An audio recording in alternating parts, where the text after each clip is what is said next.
Hello, everyone, and welcome to my 100-year challenge. What is the 100-year challenge, you may ask? Well, 100 years ago this year, the FA banned women from playing football, stating that football is quite unsuitable for women and should not be encouraged. I know a few people who may still agree with this to this day, but for the most part, we've definitely come a long way since that. So in comes the challenge section. I've been challenged to raise money for Gold Diggers FC, a women and non-binary football club based out of North London, and they are a great club who prioritise availability over ability and want football to be for everyone. Something that I completely agree with. I had the pleasure of training with Gold Diggers FC a few weeks ago, and they were very accepting, and they were a great group of people who welcomed me, even though I have not kicked a football in years, and I had a great time. So before I speak to my first guest, let's check out a short promo about Gold Diggers and who they are. So I'm here with Fleur, and you are the founder of Gold Diggers FC. We were established back in September 2015, so it's been 5 years of digging deep for those goals. So we're a team that's about availability, not ability. A lot of women and non-binary people completely missed the boat when it came to football because they weren't offered it at a young age, or like me, they were turned away from it at a young age. So the aim of Gold Diggers was to always try and get people into the sport and say it is a sport for you, come play the beautiful game. So we have a beginners, an intermediate, an advanced team, and people have the agency to play at whatever level they kind of believe they are. I mean, I speak for myself, but I don't think many of us are going to become professional. So it's all about just really, really enjoying football and showing that football is a sport for everyone. You know, putting that all back into football is so important because I've seen it change lives. I've seen within Gold Diggers, this amazing community has been born. It's gone further than I ever thought it would. It's my own community now. It's my own family. Okay, so let's get into this. Welcome to Alex from COP TV and Amy Lawrence from Redmond TV, and of course, both huge Liverpool fans. How are you both doing? Good, thanks, Pips. How are you?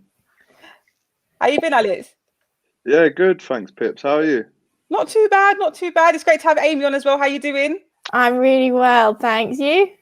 Same, to be honest, lockdown, same old, isn't it? You're telling me. First off, let's just get right into it. Alex, I'll start with you. Take us through your experience of women's football, if not to judge, but if you have any, and the Liverpool women's team. Do you seek out the women's football team, or is it there in your face? I mean, we might as well be honest in this conversation. It's thanks for having me on first and foremost. I mean, my first introduction of women's football, I cannot lie, it was Bend It Like Beckham. Back in like probably 2001, I think that film came out. And genuinely, before that, I mean, I was born in '94. I started watching Liverpool men's team at '97, and then I was just absolutely indoctrinated by it all. But I think it was always a common thing that everyone knew growing up that Arsenal had the best women's team, and America were the best national team at women's football. And only until very recently, I can't lie to you, it's kind of not been on my radar. Maybe not as much as it should be, anyway. As you know, the COP TV is always looking to do new shows and stuff. And one day in the future, I definitely want to start a football team for both men, and then definitely have one for women as well. And I think the way that society in general is going, these things won't even be discussed. I think, hopefully, anyway, in the next 10 to 15 years, I think it will become a lot more normalized. And I think what Rapinoe has been doing in terms of raising awareness for the equality, both payment and probably off pitch and on pitch, really is groundbreaking. So to be honest with you, I, growing up, it wasn't really a thing where I knew too much about it. But now you have to kind of sit back and say what a journey it's been on in the last kind of 15 to 20 years. Definitely a huge journey, but like as you say, it's still not something for younger boys. If it's the younger version of you, it may not be there for them in their face, like accessible, but it's definitely come a long way since then. Amy, what's your experience? 100%. What's your experience of women's football? It's quite a generic one. I've always been into football myself personally, always played it as a kid. Obviously, it's the story of your dad gets you into it, your brother plays it, so you start playing it as well. That's kind of what my journey was. Still carried it on throughout university. Got injured, classic story again, but we're not gonna go into that one. Same for me, by the way. We got the same story. Yeah, I was gonna go down that route, but I'll save it. But then also while I was at university, I started interning at Redmen TV, sort of doing like their production stuff, which is what I'm actually doing in a full-time job now. But we sort of realized, me and my best mate Lauren, we realized as we were working there that no one else was really covering the women, Liverpool women at that time. So we sort of saw it as a bit of a gap. And we were like, well, we're coming into Redmen a couple of times a week. Why should we not just start doing a podcast about it? So that's where our podcast sort of came from. And it's almost 3 years now since we've been doing it, which is just crazy to think. And yeah, going to games week in, week out, talking to the manager, talking to well, not that we have one at the moment, but then talking to the players, things like that. And we've actually been able to build such a nice relationship with not just the club, but then the players as people themselves. We can speak to them and interact with them over social media. So having the podcast on YouTube has been amazing. And then things like this as well, you can interact with other people that do the same thing. So it's been really, really awesome to sort of get into it like that. I love that. Before we all start talking about Liverpool Football Club and Liverpool women, I need to remind everyone why we are here. Of course, you saw the beautiful video of me having a little training session and found out about Gold Diggers FC. We are raising money for Gold Diggers FC. The link is in the description, and you can also use the scanner over there to scan the code and donate. And the link is in the description, as I said. But let's talk about Liverpool. I mean, Alex, you said that, you know, when you were younger, everyone seemed to know that Arsenal women were the best team and the USA national team. But we've seen a significant investment. Before I talk about investment in the men's training ground, but Everton have made an investment in their team, and they're currently sitting 5th in the WSL, whereas Liverpool are sitting 4th. Is it 4th or 3rd in the Championship? And there's like a large. It's down to the lack of investment. And let's not forget the FA deciding the league, the table before the games can be played out, and the departure of players. How does that make you feel as a Liverpool fan? I think I'll direct that to you first, Amy. I don't think there's any other word you can do. You can sort of explain the feeling other than a bit disappointed. I think that's probably the main feeling. The way that last season ended was just horrible, with quite a significant amount of games to play still. Obviously, the season getting cut short and getting relegated. We sort of knew there was a feeling that we would get relegated at the end of last season, but then to have it cut short without being able to fully see it out, I think was the most devastating part of it. There's been quite a lot of talk about the investment in the women's team, especially over this season with what's happened, what's going on at the minute as well. But is that the lack of investment, do you mean? Yeah, sorry, the lack of investment. But then you have to sort of look at it in that 2019 season before we got relegated. We brought in Mel Lawley, who's an ex-Lioness player. We brought in Jade Bailey, used to play for Reading, used to play for Chelsea. So these are not just your sort of average players. These come at a price. So you sort of saw that they were trying and they were doing something, but just that season as a whole was just tragic.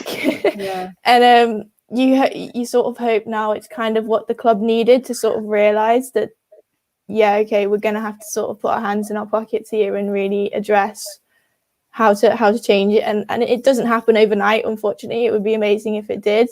It's just a case of now, what's that long-term plan look like, and when are we going to start seeing it sort of fall into place? Yeah, that's what we're all waiting for, to be honest. Just all fans of women's football. Talking about investment, we've seen this, I'm sure everyone knows about this. There's been a massive investment, £50 million investment in the Liverpool training ground. And that's where the men, and the academy team train. But the women's team have no place there, and they have to train and play their games at Tranmere Rovers. This is not an exclusive problem at Liverpool. It happens at other teams as well. But what's your thoughts on this as a whole, Alex? It's a difficult one, really. Obviously, I don't want to talk too much about a situation that I don't fully maybe know the most about. But it has to be mirrored, and it has to get to a place where everything is mirrored. Like, if we're putting 50 mil into the men's game, then definitely 50 mil in terms of training facilities and investment into facilities at the training ground, whatever it is, that needs to be mirrored for the women as well. I mean, listen, training and playing at Tranmere compared to Kirkby and Anfield, I know which one I'd rather do. And Yeah, same. but it shouldn't be like that way. But maybe because, like I said at the start, maybe because I didn't know too much as a kid, and maybe that's my own fault out of, maybe not knowing enough about it. But when I was young, because I never saw the women training at the men's places, or really any players interacting or crossing over in the media, really, even, you're just kind of indoctrinated to male pundits, male ex-pros or managers. There's never like how there is now. There wasn't really a crossover. So when I was young, I didn't see that. So maybe it just became the norm. But it does sound like it's not fair. Well, it isn't fair, is it, to have all that investment in the men's game and then not the same in the women's game? But like I said, things are on the up. They're definitely, it is progress. It might be slow progress, but it's still progress. And I think come maybe, like Amy said there, it might not happen overnight, but come 5, 10, 15 years, hopefully we're seeing some kind of level playing field. Obviously, if I could press a button and make it happen tomorrow, I would. But these things are so yeah, 5 to 10 years, hopefully minimum, we can see some kind of level playing field. Because just because you're a different sex to someone or a different gender to someone, you shouldn't get paid the same. I don't understand that personally, but it's been that way for so long, I think. Great points, but I feel like where the women's game is now, matching 50 million investment will be a huge step. That seems like the unthinkable right now. But with the complex that they have, surely there must be space there for, or that could have been incorporated for the women to train. Because you look at where the Arsenal women train, they train at the same London Colney as the Arsenal men. So. West Ham women, Chelsea women have their own section at Cobham. So surely there could have been something that could have been incorporated, Amy. Yeah, I think so. The only reason that I can think of is obviously we signed a 3-year deal with Tranmere, which obviously ends the end of this season. So obviously I'm not sure the difficulty of how easy it would be to sort of get out of that. Yeah. But there's no mistaking that that's where the women should be. And it's where I think a lot of the fans would really like them to see. It's more of like a one club mentality. We say it all the time, and there was some stuff at the end of last season with that whole Liverpool team photo with the women, the academy, and the men all together.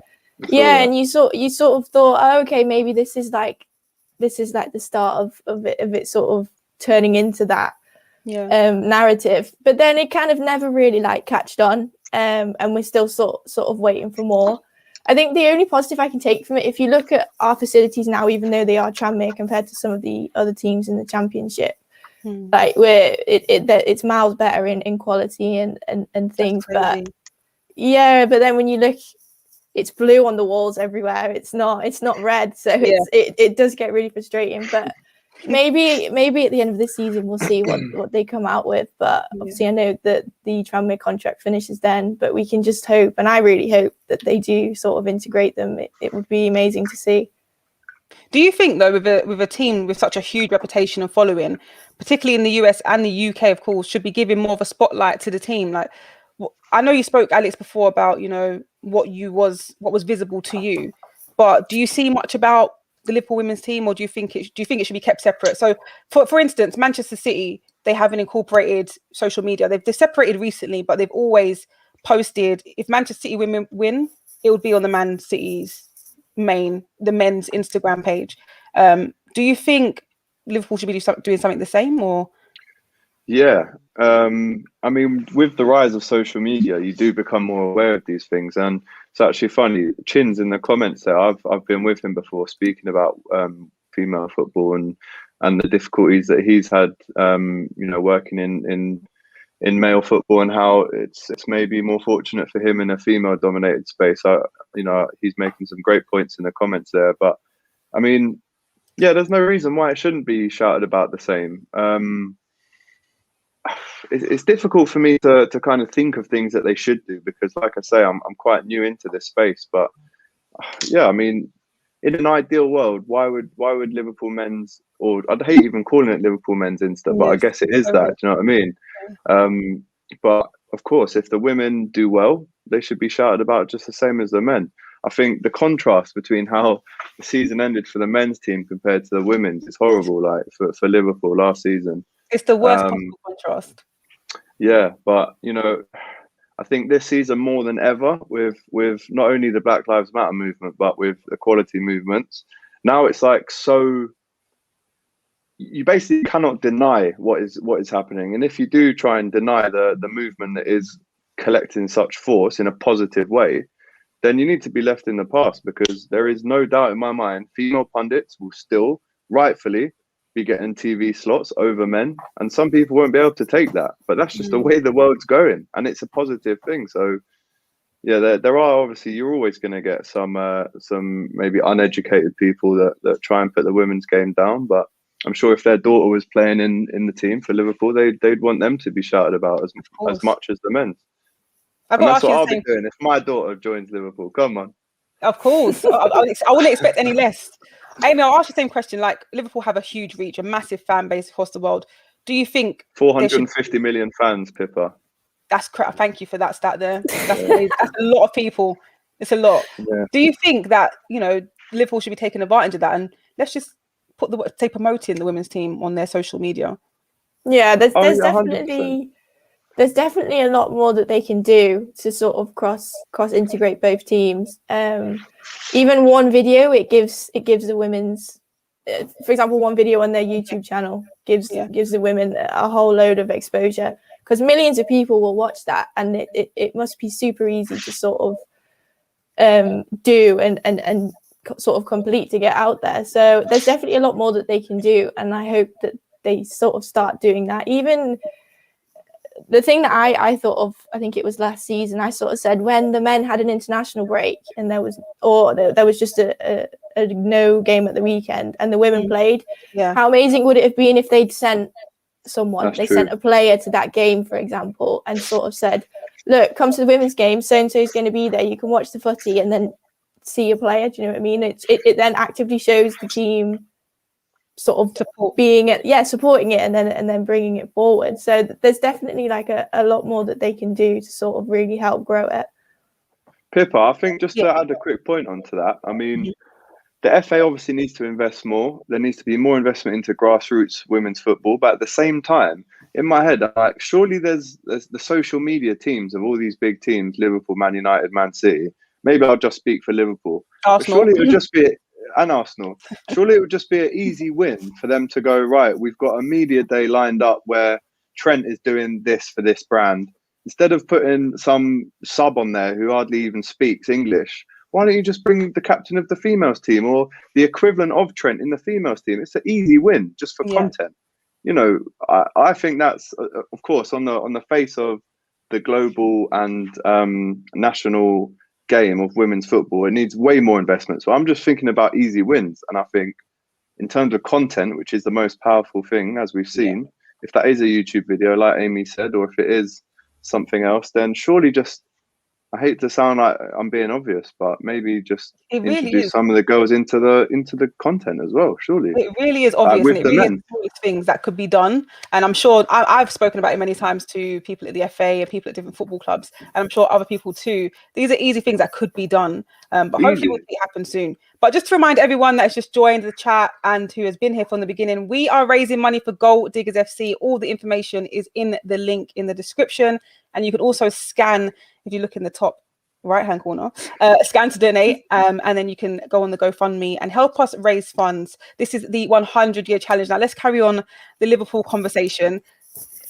Liverpool women, of course. In general, do you think the team is doing well this season, Amy? And do you hope to see them back in the top flight soon? It's yes and no. I think no. I mean, it's super hard because at the start of the season, everyone at the club and the players was super honest with what their goal was at the end of the season. That was ultimately to go straight back up into the top tier, and that's what everyone wanted and what everyone originally thought was going to happen. We had the players to do it. We had the resources to do it. And then like we find ourselves now, I think there's something like 6 games left to play, maybe even 5. In fourth, 10 points off Leicester at the top of the table. So when you actually look at it detailedly, we've only lost 3 games this season. That's the reality of what's happened. But and I see that as before I saw that stat, I was like, we're doing really badly. Why are we doing so badly? But then you look at that and you go, well, that's only 3 games. Yeah. But the thing is, we've drawn 4 and then won 6. But it just shows the quality of the championship. And that's not to make an excuse. But I think it's obviously a bit of a wake-up call as well to realise that the championship in itself is progressing as a league to try and sort of close that gap to the WSL. So you don't have it where teams go up and come straight back down. How much Spurs struggled when they first went up, for example.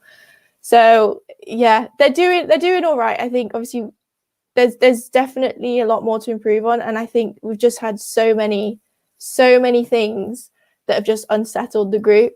Obviously, the manager went at the start of January, which was absolutely devastating. Babajide handed in a transfer request recently. That was also devastating. I thought she just signed a new contract.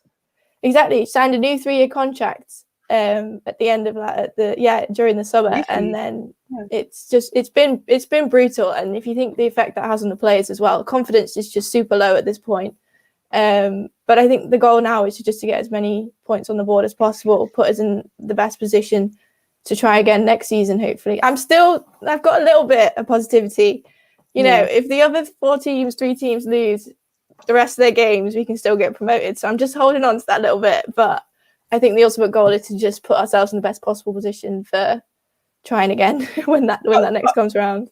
You mentioned a key player there, Mindola Babajide. How important was it for you that she signed that contract when she did? Because if I'm honest with you, if I'm looking at it as a neutral WSL fan, I'm thinking, wow, one of their top players, very good striker, has chose to stay at a club that's gone into relegation. When you look in the Premier League and other leagues, you rarely see that happen, that teams that get relegated keep on to their quality strikers.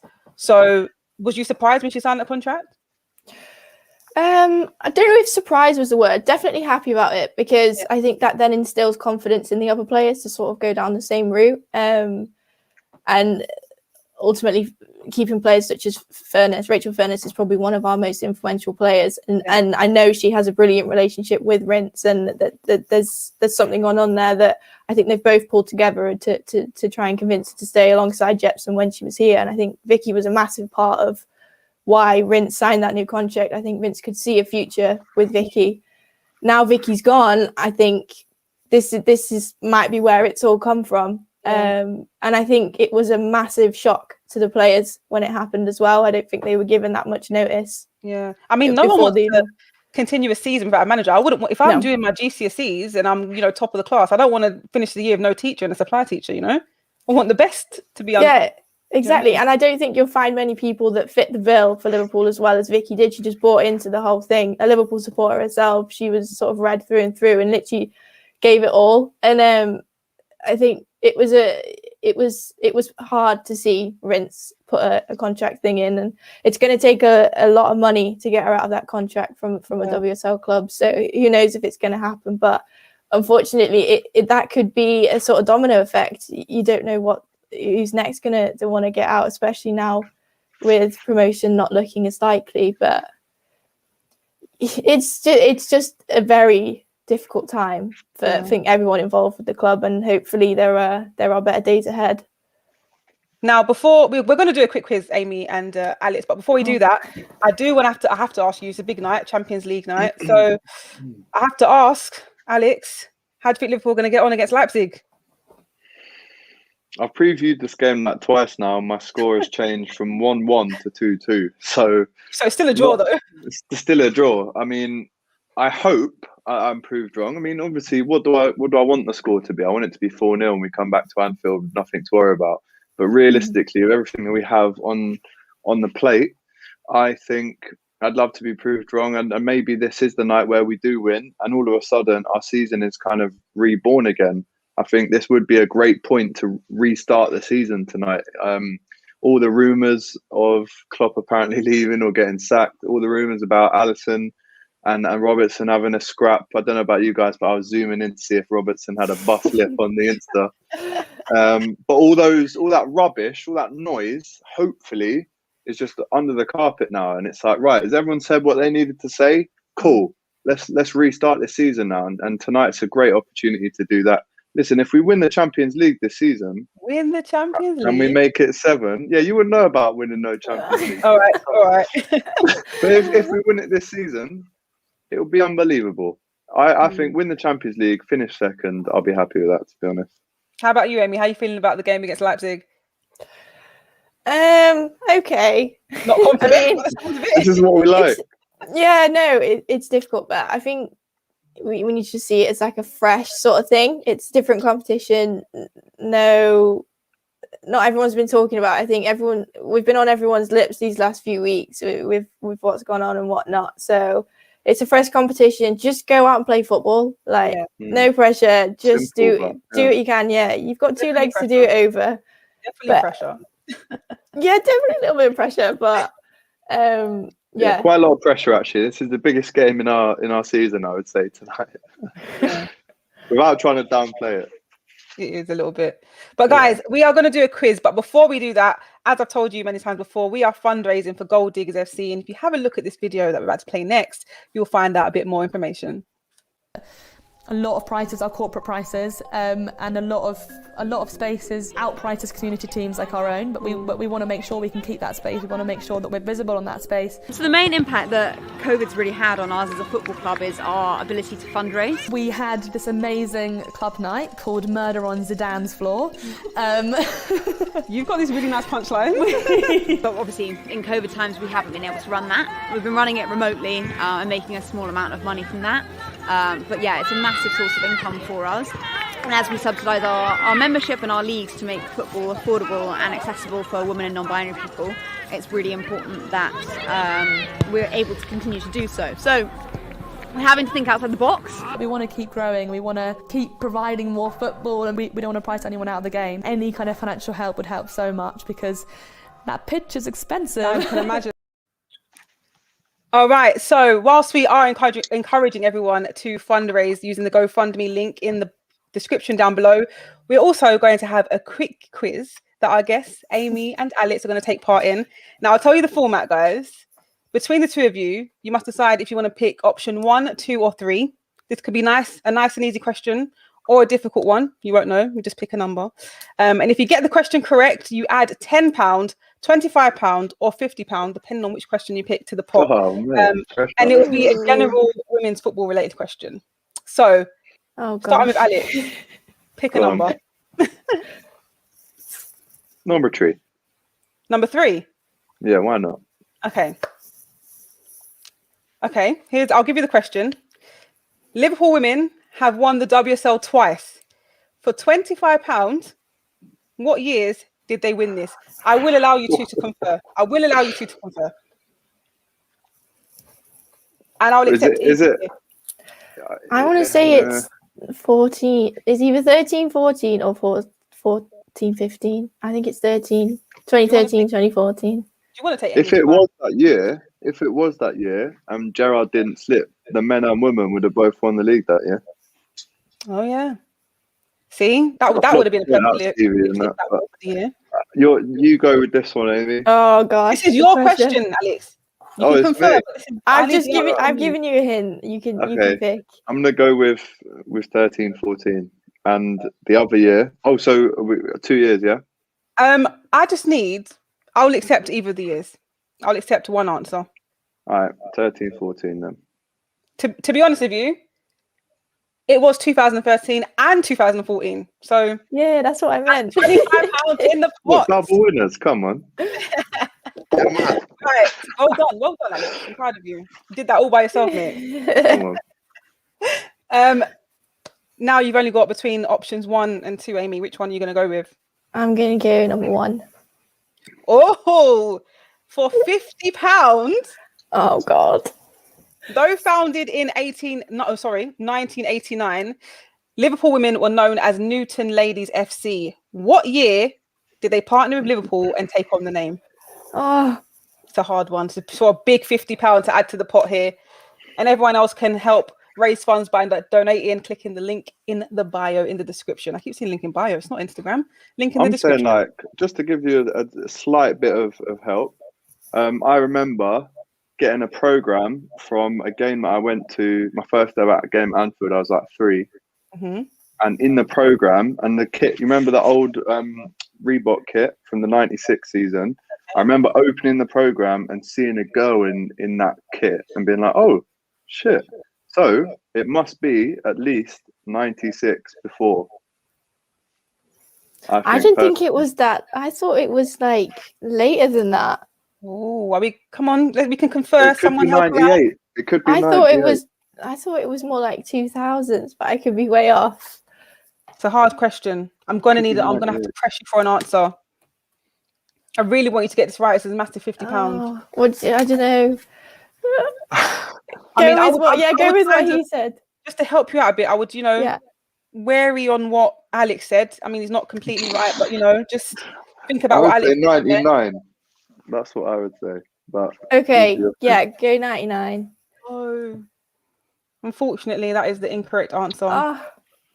The answer was in fact 1994. So you were so close with what you did. Everything I said was right. Then. I wasn't born then. It's okay. so when I said it must be 96 or before, I was really right. As you were saying that, I was so impressed. I'm like, he might be onto something here. I genuinely thought it was later. Memory. I knew I saw them in a women's kit in 96, but you done well though.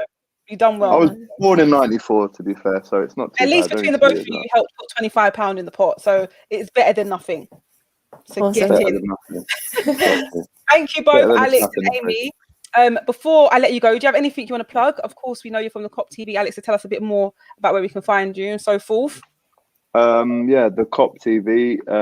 If you want to find me personally, type in AGT. It's always America's Got Talent is #1, but then straight underneath that, it's me. So yeah.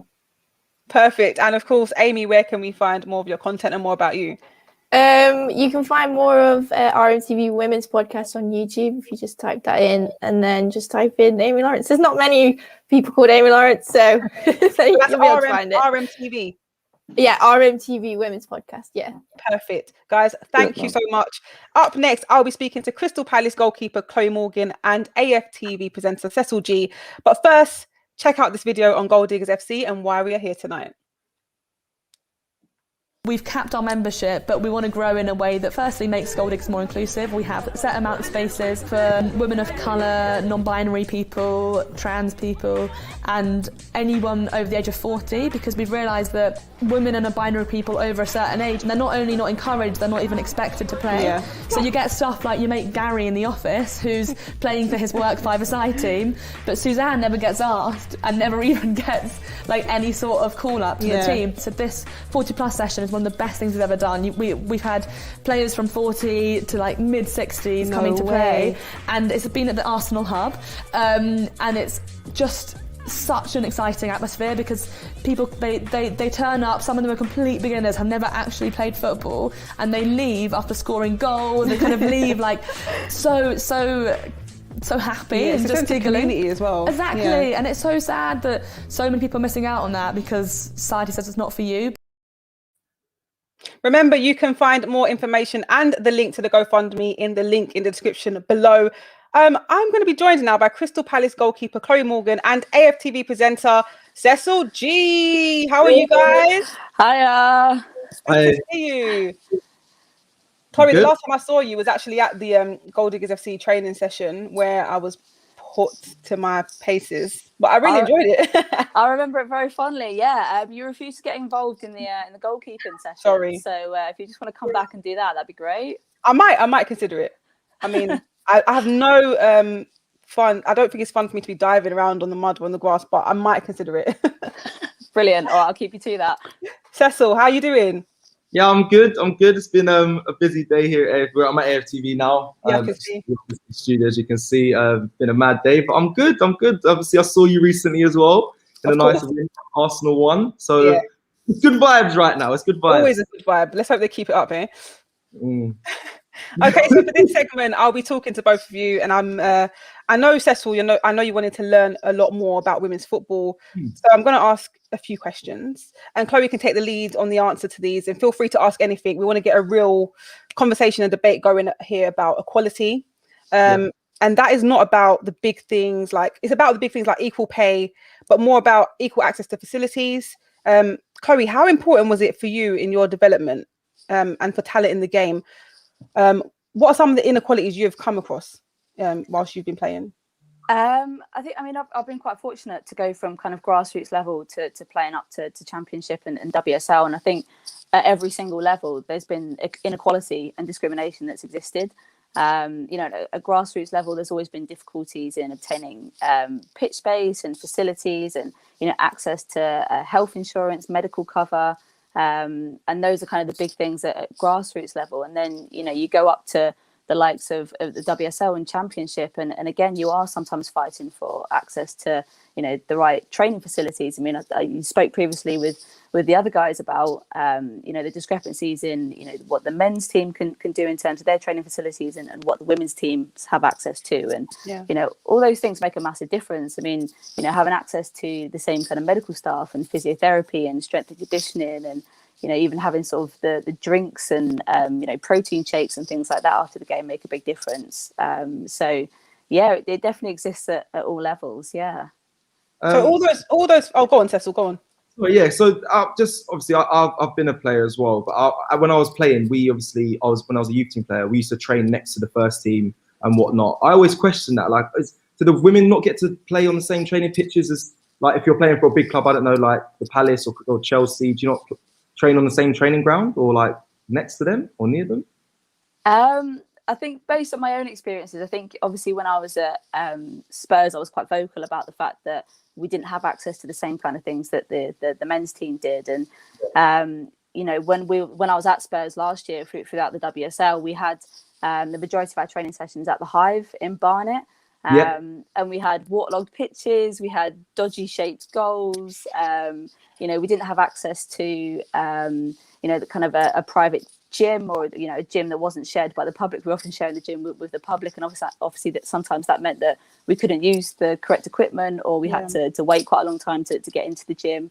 And we had one session a week at the training ground last year on Friday afternoon, and it was obviously it's a fantastic ground, the Spurs training ground, a world-class facility, but only having access to it for half a day on a Friday afternoon isn't always the best. And it was a massive bugbear of mine, actually, that we were only given a 9-a-side pitch for the majority of our training sessions when they had 27 pitches available. So these 9-a-side pitches, you're a goalkeeper. How big were the goals? Were the normal size, or just something you'd see in a under 10s game, not just to be far-fetched? Yeah, well, no, fortunately we were able to have access to full-size goals, but it was just the pitch that was a little bit out of proportion. So I remember it's one of those situations where you're grateful to be at a facility to like that, but also you do think that a lot more could be done. I was going to ask you as well, Cecil, actually, because I know you've played professional football, but have you, WSL and Championship games have been cancelled many times, even recently. Sometimes it's even been 5 minutes before kickoff. It's unacceptable, to say the least, especially for fans traveling, journalists, whoever's going to, and of course for the players and the club. But have you ever come across this at the top level of the men's game when you were playing? If I'm completely honest, not like last minute. I don't know about last minute cancellations. I think like 5 minutes before. Yeah, no, if that happens in women's football, that again, that's not right either. That doesn't happen. When I was playing, definitely not. That wouldn't happen. It wouldn't happen. That's not good enough at all. I also have a friend, Drew Spence, who plays for Chelsea, and she spoke about a few problems as well within women's and compared to the men's football game and stuff. And I was like, it baffles me. It really does. Like, I've watched women's football. I've watched her play. I watched Charlotte Owen play when she was at Brighton, and there shouldn't be such a difference in the male football and the promotion of male football and the promotion of women's football, in my opinion. But yeah, going back to the question, no, when I was playing, cancellations happen, but we'd know well in advance. It'd probably be before we travelled, or do you know what I mean? That's fair. Yeah, that's fair though. I mean, obviously, I was speaking before we got into this conversation. I was speaking about training with Chloe, and of course having pitch access with Gold Diggers FC. Hopefully, the producer can play this video, because I'm sure a lot of people want to see me training. Producer, you there? No? We'll come back to it then. I'll ask you another question. So from grassroots to top level, having access to pitch spaces and facilities, how important is this? This is why I wanted to segue into that, but we'll hopefully play the video after that. How important is it to have access to these type of facilities from grassroots to the top level? I mean, Who said? oh no, I was just going to say, personally, I think it's vitally important. I think when you've got access to a pitch space that is safe, it's the right size for a start, that'd be great. But in terms of how you're able to deliver the coaching sessions, as from a coach's perspective now, I want to make sure that if I'm telling someone to do a certain drill, that they're going to be doing that safely and they're not going to fall over and hurt themselves or dive onto a particularly hard space. But I think the growth of the women's game, there's so much demand for it now. And I think the pitch space is something that's so critical and something that needs to be looked at. Because I know, obviously, spending time and working with and being a part of Goal Diggers now, the kind of battles that they had to get access to pitch space. And I think I naively thought that you'd just be able to book a pitch and it'd be absolutely fine and that would be the end of it. But, corporate bookings, block bookings, historic men's bookings that have been going on for 15, 20 years have really narrowed down the opportunities to have access to spaces like that. So, definitely more needs to be done to open up the diversity of people that can play. And how about you, Cecil? I think you want to chime in on this one. No, do you know what? Right, pitch space is massive. Massive for me, is because I just think it's hard to get pitches anyway. I've recently realised since coming out of the game that we try and book pitches for filming, and it is an absolute. Don't get me wrong, it's COVID time as well, but even before then, it was a nightmare, and you take it for granted as when I was playing. That's not our job, so. We never used to think about it. I never used to think, big up Chins as well. That's my guy. Big up my guy. So just saying that, we never had to worry about that because as players, it wasn't our job to book pitches. Don't get me wrong, we had trouble times. Like sometimes we will train on public pitches as a youth team, but once you get to the pro team level, you don't worry about that. And I think for the development of players, it's essential. We need more pitch space, and it needs to stop being booked by the same sort of people. I think there's a community of people that own pitches that rent them out to people of I don't know how to say it, but their own network. They don't really put it out to the public, like women's football, young kids. I went to a pitch recently. Sorry, I'm rambling quickly. I went to a pitch recently, and it was locked off. It was locked up, obviously, because of COVID. But there's kids in there, hundreds of kids in there. They cut a hole in the fence. And, there is a lot. I'm going to be honest. I'm not trying to incriminate anyone, but there was a lot, and all they want to do is play football. They're and people, I just feel like there's not enough pitch space at the moment, and it's something that needs to be prioritised for women's football, for young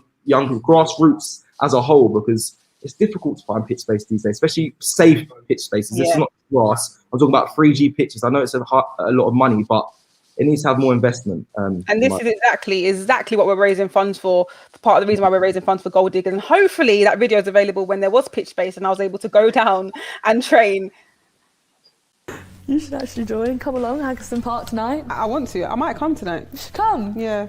Get your boots on. I don't have boots with me, which is a shame. We'll find you some boots. What size are you? 6. I might be able to buy you some boots. Damn it. I feel like I'm giving birth again. I don't want to embarrass myself. You won't embarrass yourself. It's all ability. It's football for all, Exactly. It's availability, not ability. And are you available? I'm kind of available to that, yeah. Experience the Haggerston Park experience because it's so exciting, and also experience being on a team that will celebrate everything you do. Literally, we clap everything. So we need places like this because right now I feel like I've achieved something. Oh, nice to have you here. What a day. We've got this amazing goalkeeper coach called Chloe Morgan. I know who she is. She's going to borrow my gloves and I'll put you in for a couple of shots, mate. Why not? I've loved working with Goal Diggers, especially. I mean, even the session that we had on Wednesday, it was a good 2 hours worth of pure goalkeeping that we were doing, and that was just fantastic. Yeah, I mean, I get a buzz out of that. So it's quite selfish, really. Nice. She's not only a permanent coach, but she's also got a voluntary role in the committee as an inclusion and diversity officer. Amazing. So she's not only coaching, but she's also trying to make the team better, from the actual structures. And she just gives and she gives, and she's just such a good example of the power of some people within the game. Because if everyone was Chloe Morgan, it would be a better bloody world, wouldn't it? It would be such a better world. She's incredible, and we're so lucky to have her as a coach. That's so nice. Did she pay you to say that? No, I'm joking. No, she's a lovely woman. Imagine. I'm only joking, Chloe. Yeah, thanks for that. there, them filming me putting things on. It was an absolute struggle, but a great session. And I love the fact that you basically still give back to the community. You're still there for grassroots football, even though you've played at the top flight of women's football. So I love that. I think it's a double-sided thing. I mean, I get so much out of the sessions and working with the women and non-binary players at GDFC. It's just amazing. Like, you come away from the sessions just with this awesome sort of buzz of they've taken on board this new technique, or they've really come together as a goalkeeper union. So yeah, it brings me a lot of joy. Feel good factor. I loved it. Right now, and I don't know if you saw earlier with Alex and Amy, but we did a little quiz, and now it's Cecil and Chloe's turn. Oh, I love the fact so far. It's been A&A, C and C, decent. Didn't plan that. So in this round, I'll be asking quick fire questions to the both of you about the history of women's game. And for every question you get right, £5 will be added to the pot. Come on, Cecil, you've got this, mate. Cecil, don't worry. Don't worry. All right. Honestly. So I'm going to start with you, Cecil. Nice and easy, a softball to start with. And while we're all here, what year did the FA ban women's football? Boy, what year did they ban women's football? I mean, the clue's in the title. I can't lie to you. They have the clues in the title. What year did they ban? They haven't banned. They haven't done it. I don't know. Oh, Cecil! What year did they ban women's football? What year did they ban women's football? The intro to my video, I said that football was banned a certain amount of years ago. Okay, maybe 100-year challenge. Is that so? What year did the FA ban women's football? 100 years ago, I guess. What year is that? How good your maths? I'm seeing, right, okay, I'm going to be honest, I'm seeing the comments, 1921. You little cheat, guys, don't help him. Yeah, I'm sorry, This is supposed to be quick fire, so Chloe, we're going straight to you now. Well done, that was correct. That's £5 added into the pot. £5 added into the pot. So, Chloe, Spurs women played Arsenal women last year at the Tottenham Hotspur Stadium, but how many fans attended the game? You must know this, Chloe. Do you want it to the exact number? You can, that'll be perfect, but you can round it up. But if 38,500 is a rounded up version. It's not hard, man. This is prolific. This was a moment in history. But what was your answer, Chloe? 500 is a rounded up. I will take it because the answer is 38,262. So that is £10 in the pot. I will take it.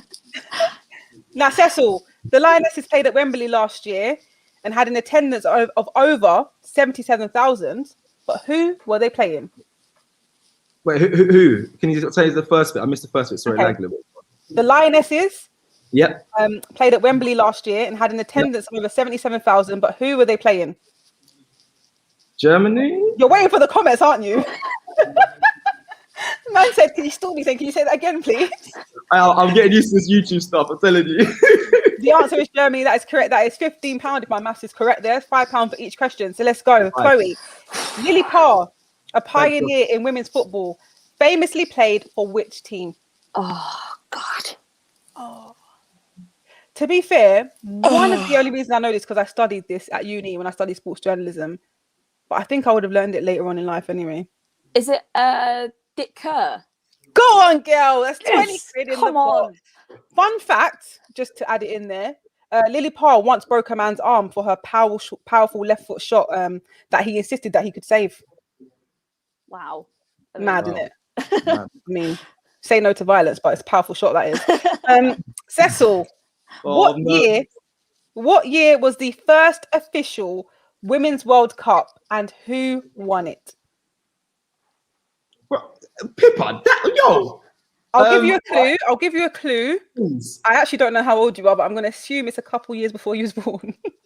A couple, as in, actually, I'm young, but a couple. I think I'm young. A few years, I think. Okay, let's go 1975. What? How old are you? I'm 20. I'm young. You said a few years. 2 years before you. All right, 1991. Let's go with that. Oh, Go on then. And who won it? USA. Guess. Well done, mate. You blagged that. All right, I've lost count, but I think we're on £25. Chloe, who currently holds the record for most goals scored for England women? Oh, Why are you piping up for, Cecil? Do you know? Kirby? I don't know. I don't know. I'm guessing. I don't know. Ellen White. No. I mean, I think she's quite close, but it's not Ellen White. Can I give you another chance? I'll give you. Just think about this one. I know it's quick fire, but think about it. Legend, mate. In my eyes, in most people's eyes. Yankee. Oh, it's Kelly Smith. You're 46. All right, moving on. Someone said Beth England in the comments, so you wasn't the only one that was wrong this evening. Cecil. I can't believe I just got the last question. Sorry, I actually guessed. Nor can I. But I gave you a clue. I gave you a big clue. Even though you said 1975, which baffled me because I don't know if you was born in 1973 or something. I don't know. Yeah, I don't know. Right, go ahead. Name one previous female recipient of the Ballon d'Or. Do you want a hint? Just think of the biggest names in women's football. It's the Ballon d'Or, remember? So you don't just think of, Arsenal women, although that would be nice. Think of the biggest names in women's football. If you think of women's football, a famous women's football player, who comes to mind? One from the USA. Is that really bad? I don't know. I mean, one of them is from the USA. Another one's won the Champions League like 4 years in a row or something like that. Okay, I'm just gonna go with. Look at him waiting for the comments. No, I know. I've seen the comment, but I actually know Megan. I don't know how to say her last name, but Rapinoe. Some people say Rapinoe, but it's Megan. I play with her. This sounds mad on FIFA. I don't play against her. I played with her? No, I play women's football on FIFA. I play the women's football on FIFA, and I use Megan. Please, don't try to get me. I'm not Charlene. Don't try to get me tripped up. Megan. Right. I'm gonna go with that. That's just someone. Congratulations. Right? I've lost count, but hopefully at the end of this 10 questions, the producer will let me know how much we've got in the pot. Back to Chloe. In 1985, a team it's fine. A team we now know as Tottenham Hotspur women formed. But what was their original name? Oh, I should know this. You should. Normally when you get employed, you go on this induction day and they give you this history. Does that happen in football? I mean, Spurs never gave us. Yeah, I never got that. I've always wanted to ask pitch, let alone a history. Enfield? No. Do you want another guess? I'll give you another guess.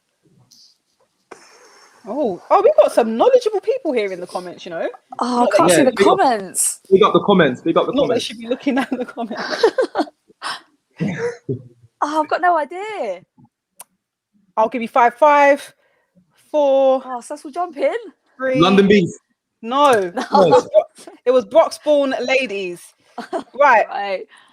Back to Cecil. Sorry, Chloe. I'm Well done, Prince Teddy, in the comments, by the way. Back to Cecil. Who is Arsenal women's leading goal scorer of all time? No, I didn't say of all time. Oh, she's leading at the moment.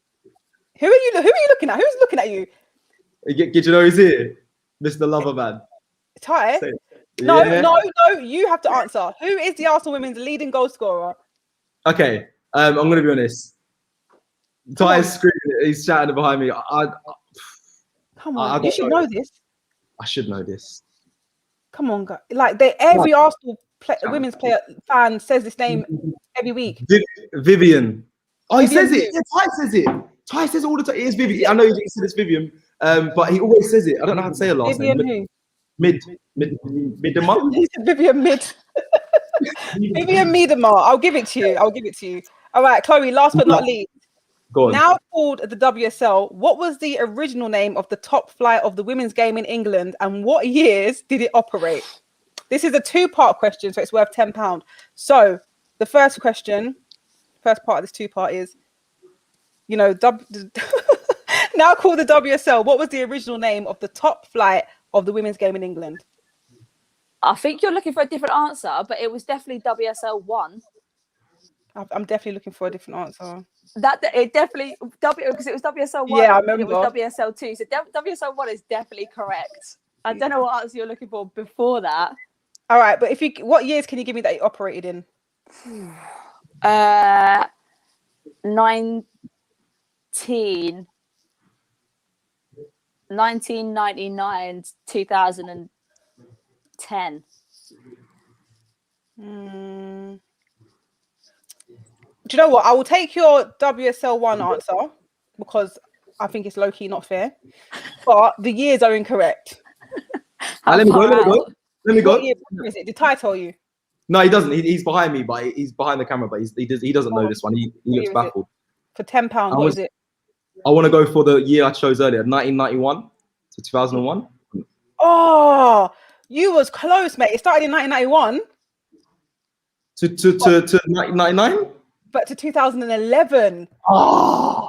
But you got 1991 again. That's amazing, mate. The name that I was actually looking for was the FA Women's Premier League National Division. And that's what it was called in 1991 to 2011.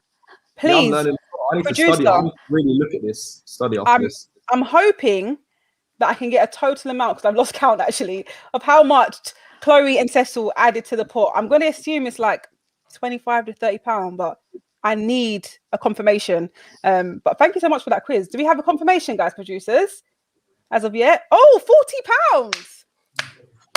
Well done, mate. £40 added to the pot. And if you guys want to donate as well, you can click the link in the description or scan the barcode in the top right-hand corner. Cecil, Chloe, absolutely amazing. Do you have anything you're going to tell us before you leave? Anything to promote? You know, I'll go Chloe first because Cecil, I hear from you every day. I'm joking. I'll go Chloe first. No, I'd only promote and plug Gold Diggers. I think it's the best, most inclusive, awesome, friendly, fun, incredible team that I've ever been a part of. And yeah, if you can get down to a session or try out a session and donate for the pitch space, that'd be absolutely incredible. But yeah, they're an amazing bunch. Love that. And Cecil, what about you? Do you know what? I'm not going to promote anything. I'm just going to say, again, same with what Chloe says, just big up Gold Diggers as well. I want to come and watch when you guys are back playing. Just let me know when. Just find out time. I'll come and watch. Definitely want to get involved. Love what you're doing as well, Pippa, as well, and what you're doing quickly. And before I go, just quickly, so I work with the PFA and the LFE, mentoring young footballers, professional clubs. There's one thing that I see every time I go to clubs. There's not enough women at football clubs for these young players and professionals in the game at all. They get treated awfully. Some get dropped out and don't know what to do. There's just not enough. And women in high places at football clubs, it needs to be changed. It's one thing I've wanted to say on this channel. So that needs to change. Anyone watching that has the power to that or watching this, just keep that in mind. I know from going to clubs, there's not enough. It needs to happen. Big up you, Pippa, Chloe as well. Lovely to meet you on this. And Thank you so much, guys, for joining, and well done on the quiz as well. I have a nice another little Gold Diggers video for you guys to watch in the meantime. In 1920, women's football was huge. There was crowds of over 50,000 going to Goodison Park, and the Dick Kerr ladies especially were celebrities. They were literally known worldwide. And it was because during World War I, the women took over the kind of the spaces that the men occupied, and one of those spaces was on the pitch. From obviously 1921 to 1971, we weren't allowed to play on any FA affiliated pitches because of the ban from the FA. It meant that we are now at the bottom of every single waiting list for pitch space, because pitch space is done on a first come first served basis. So do you think the history of banning women's football was affected grassroots teams now within women? Hugely, because we're playing catch up on space, which was seen as masculine almost. We're playing catch up on space that we weren't allowed to access. It's so important to know where you come from. It's so important to know the people who've shaped where we're at now and the reason why we're where we're at now. And there's so much linking. There's so much links to the past. Hello, guys. Welcome back. As you can see, shortly I'll be joined by some new guests. I'm hoping I have in the wings Robbie Lau, Crucial Robbie, Donna Robbie from AFTV, and James Lewis from Her Football Hub. Hi, Rob. How you doing? You all right? I'm good, man. Good to have you on the channel. I haven't had you on here in a long time, actually. Yeah. You banned me, right? No. There's no more banning going on. We're trying to stop all the banning. You never heard. I only go on channels if you pay loads of money. Apparently. Allegedly. Did you hear that? Yeah, I heard that. I want 20 grand. James, how you doing? Loving the background, by the way. I think I had to come our title representing. winning season, isn't it? Yeah, I had to come representing. It's got Viv, it's got Jill. Can't ask for any more. Love that. So in this section, we're going to be talking about a subject that is very close to my heart and very close to that picture behind James. Arsenal women. James, I'll start with you. Tell me about your history of the love for Arsenal women and where it came from and how you think they're getting on so far. I'm not gonna lie. I'm not gonna say I've loved it forever. It more started from the Emirates Cup. So I think Arsenal were facing Lyon and Arsenal women were facing Bayern Munich. Oh, the recent one, 2018, I think it was. Yeah, when they had the Bruce Banana kit. Yeah. So I was thinking, might as well just take my mum down. She doesn't really like football, so I was like, you might enjoy women's football. So I went down there. I just loved what I saw, really. It just, to be honest, with this Arsenal team, the Arsenal men's team, I'm so used to not seeing effort. So it was nice to come down and like watch a game and see everyone give it all. Fell in love with it and just been supporting Arsenal women ever since. I love that. And Robbie, how about you? Is it recent times like 2018? Actually, no, I've seen you go to Conti Cup games a couple of years before that. 2018. You like to diss people, eh? No, man, I remember. What was the year when they had the final at? Is it Milton Keynes? Was it the Conti Cup final, the FA Cup one?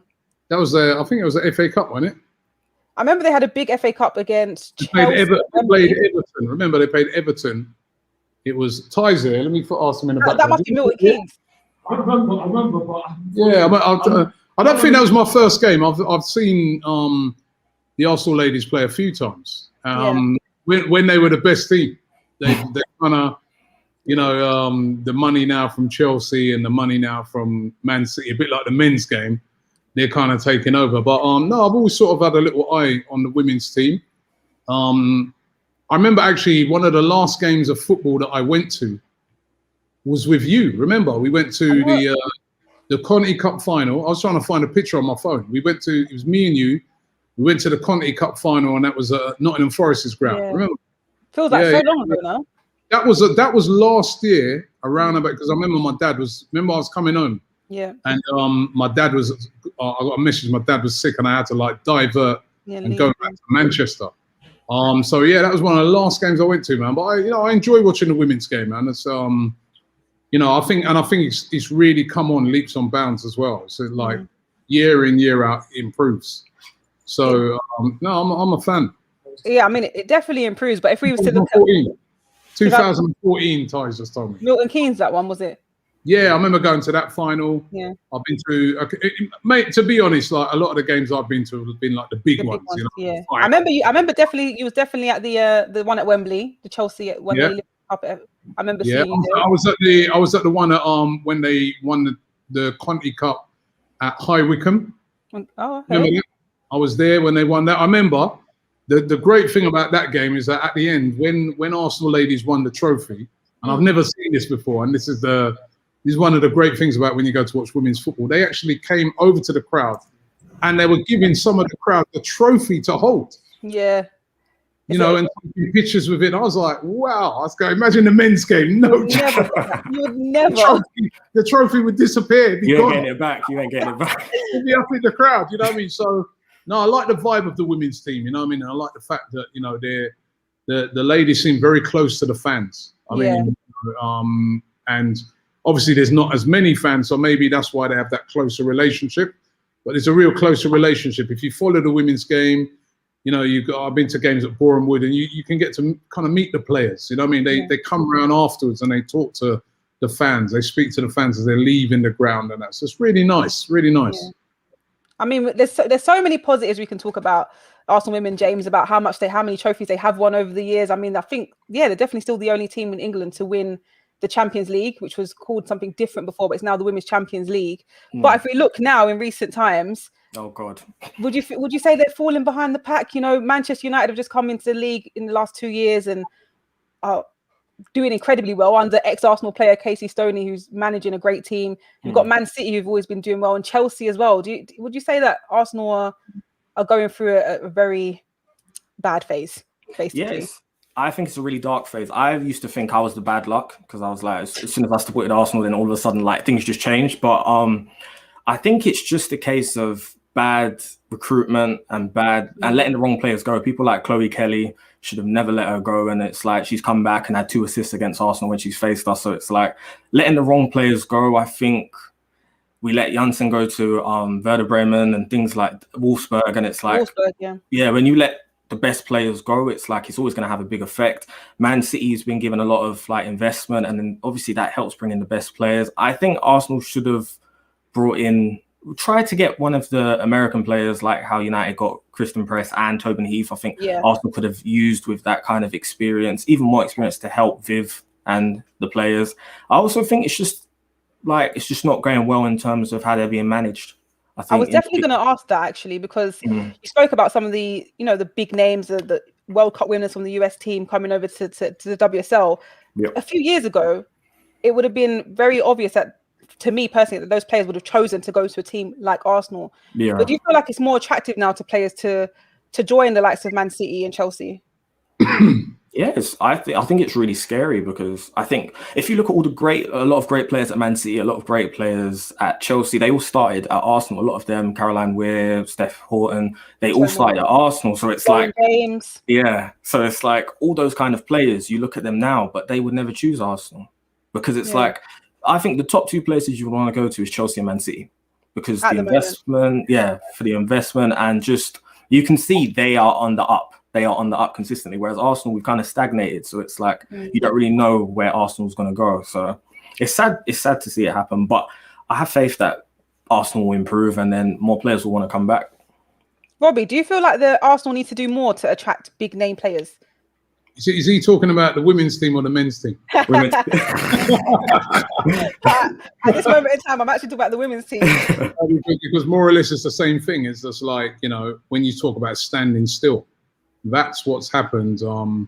Funny enough, we were having a discussion about these sort of things today. You can be on top, but if you stand still, everybody comes and catches you up. And that's what's happened to the Arsenal women's team. They were dominant. As I said, I've been to so many finals and watched them play, and they've been dominant.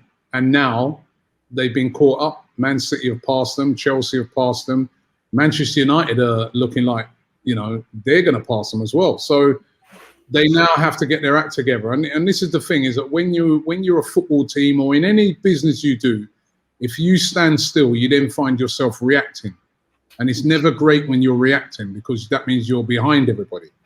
And we're seeing that with the men's team at the moment. We're behind, we're having to react. First of all, having to get rid of players that, are sort of dead wood, and then rebuild again. So that process starts again. But if you plan, you're always ahead of the game. And we all know that Manchester City and Chelsea are very organised in how they do go about their business and structure their business. So the women's team does look like it's a bit in decline at the moment, but it's not terminal. Some good bit of investment next season. I don't know how that's going to work, because as we know, in the women's game has suffered terribly because of the pandemic. So I don't know if that's going to come down to the owners of the club, is how much they're looking to invest. I hope they treat the women's team seriously, because I think over the years I've been very proud of the way Arsenal have flied the flag for women's football. They've been always at the forefront. They've brought in big players. They've really, I think Arsenal have really, can pat themselves on the back to say that they're the club that have really brought women's football to the prominence. But now we're in another phase, and how are Arsenal going to react? And are they going to give these women the backing that they deserve to improve the team? They've got one of the best strikers in world football, in Vivian Miedema, but you got to back it up. You got to be. I even saw the other day when Tottenham bought in Alex Morgan. I'm like, hey, hold on a minute. How are they getting one over us? So for real.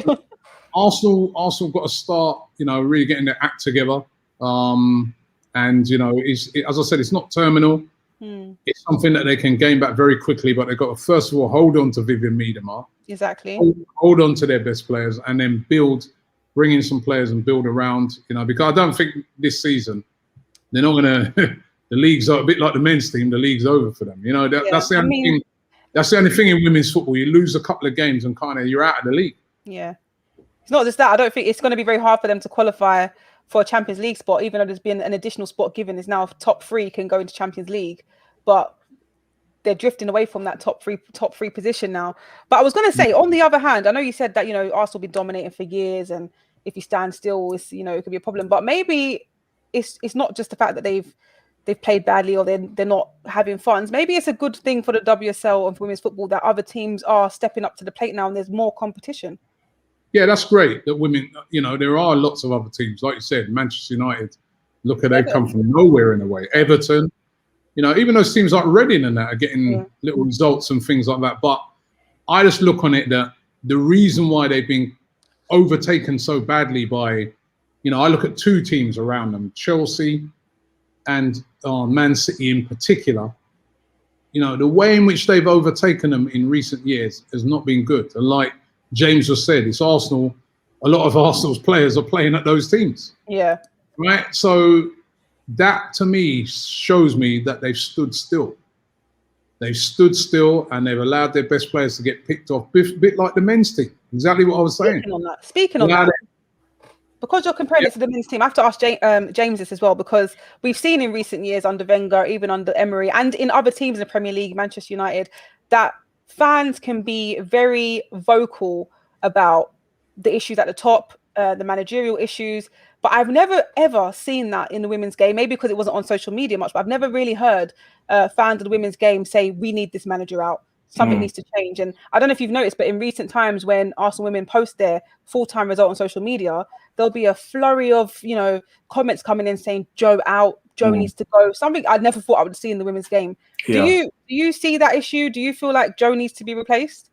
Yeah, I'm Joe out respectfully, because at the end of the day, like, no one wants to get sacked, but respectfully, I'm Joe out. I just think when we won the WSL in 2017, like, that was an amazing time, but I think so much has changed since then, and he has not done anything to keep up with the times. That's why I think his idea of having such a small squad will always hurt yourself, especially with injuries. Like, I think against the Chelsea game, we had 4 outfield players on the bench and 6 people on the bench. 2 were goalkeepers. That's just not enough. At the end of the day, we're very much plan A and that's it. But maybe that's an Arsenal thing, because we have that in the men's game as well. We have 2 goalkeepers on the bench. Yeah, but I just think when you look at other teams, because I think you always have to compare to the Chelsea and the City, because those are the teams that are doing much better than us. You have to look at what they're doing, what's working for them. They have a lot more depth. It's like with the Man City game, when we were losing, we brought on Noelle Moritz and they brought on Rose Lavelle in the 85th minute. Imagine just having Rose Lavelle just sitting on your bench, bored, getting ready to come on in the 85th minute. I would like for Arsenal to get that get that kind of depth. I think with Joe, it's just very much, it's his way or no way, and his way isn't working. So I think at the end of the day, I don't know all the coaches out there. I don't know. I was going to say, here's my issue. I see all these comments about Joe out, but you know, when you hear that in the men's game, they say, oh, we want, you know, Ole out or Emery out. They have a replacement in mind. In the women's game, who exactly is there to replace Joe? That you know that can replace someone at a team like Arsenal? Maybe Ludlow. Play some Ludlow ball, maybe. Currently managing Wales right now, isn't it? Yeah. So hopefully we can try and prize her away from Wales, because it's been fun. Like, thankful for the memories. I don't want to lose people like Leah Williamson, Vivian Miedemar, because once they go, it's going to be a flurry of like talent that's going to leave with them. Because if you lose the best, other people are going to say, I don't want to be a part of the sinking ship. So I think if Joe doesn't, especially players like Danielle van der Donk, and she doesn't get the game time, I feel she deserves. So it's like, you wonder why we're not getting the results, but you're not playing the players that need to play, and you're not playing them in their right positions. So I feel there was a time during the Chelsea game where Viv was on the wing and then she was coming deep to get the ball, and she's not really much of a ball carrier. She's a finisher. So it's like, you're not it's obviously the players are frustrated with what's going on. In big games, Viv's just being left on her own to just kind of feed off scraps. And obviously that's going to happen in big games. They're not going to make it easy for you, but there needs to be some sort of change. And I think when he goes, things might click. Fingers crossed. Robbie, I don't know if you can see the comments, but there's a couple comments saying Wenger in, bring back Arsenal. Could you see that happening? Arsenal coming back to Arsenal, but to manage the women's team. Would have to take a significant pay cut. Somebody was saying that to me the other day. I think it was me, to be fair. Was it you saying it? Yeah, it was you. But as I said to you, what could you imagine Arsene Wenger at Boreham Wood? Yeah. You know, I couldn't. You know what I mean? He's you know, there's no disrespect to the women's game, but I just couldn't, you know, if he did come back, he's going to be in one of them big stadiums. He's not going to want to be kind of starting again. So, I mean, listen, I don't know who will. It does look like they may change manager at the end of the season. I don't know who they will get in. Maybe it is time for a change. He has been there a little while, Joe. But definitely, as I said, the team, you know, the whole general team needs working on this summer. And I'm just hoping that they're going to give him the funds if he's still there, because it's going to be a tough time. The women's game has suffered so badly in this pandemic, much worse than the men's game. You know what I mean? It's had to stop how many times. So, tie for manager. Could you imagine? Would we even see a full 90 minutes of football? We're constantly seeing him on the touchline screaming for cards. At least all the players will get water. He's got loads of water bottles. That is jokes. All right, guys, let's lighten up the mood. I've had a quiz on every single section of the guests that have come on. It's now your turn, but it's a different format. I'm going to ask you guys to pick a number between 1 and 10. The higher the number, the harder the question, but more money is attached to the harder questions. Each person will take it in turn to pick a number and answering all until all the numbers have been taken, basically answering all the questions. So who wants to kick it off? Picking a number from 1 to 10. No takers? I'll pick 6 for the captain. All right, James is going 6. Okay, 6 is for £25. Okay. There are 3 Scottish internationals in the Arsenal women's squad. Name at least 2 of them. Jennifer Beattie, Lisa Evans. Oh, that's £25 in the pot. No pressure, Rob. No pressure. Pick a number. I definitely ain't going for 10 after hearing that. You know what I mean? 5. From start off at 1? Oh, 5. Okay, for £15. This might be a hard one because you know, no hints actually. How many Australian players are in the current Arsenal women's squad? Australian players? Yeah. There's a few in it. He's brought in a few of his country. 4. Oh, it was close, you know. I don't know where the 4th one came from. I was going to say 3 as well, you know. Sure. It was 3. Caitlin Ford, Steph Cately, and Lydia Williams. And I was going to say, it's a tricky one. It's a tricky one because where they came in kind of in the same time frame, you just think it feels like there's like 5 that's just come in, but it's 3. 3. Okay. Wow. James, what's your next number? I'll try to raise it. 10. 10. All right. Early doors for £150. In 1993, Arsenal women won their first FA Cup. Who were they playing? That is so hard. 1993. You literally just admitted you started watching women's football a couple of years ago. I'll say Notts County. I'll give. I want to give you more time. This is a big £150. I don't think I'll be able to know it, so I'm just going to take a shot and say Notts County. Can producers? Can you confirm? Can we get help from the audience? Can we get help from the comments? If anyone's got the answer in the comments. No. I got what Ty just gave me. Croydon. Croydon. That's what he said. Croydon. Yeah, you trying to make me look stupid or something? Croydon.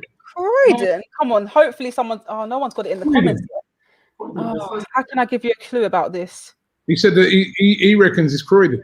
Oh, I don't think anyone's going to get it. I mean, it was worth it. Right. Do you know what? Just I'm going to give you a chance to just reel off some names. I'll give you 3 chances, James. Okay. Villa. Yeah, Villa. No. Birmingham. No. What was the score? What league are they in now? They're not in. They're not. They're not around. Okay. Doncaster Coast. Bingo! Yes, Robbie. I heard it come from Robbie's mouth. Wow. The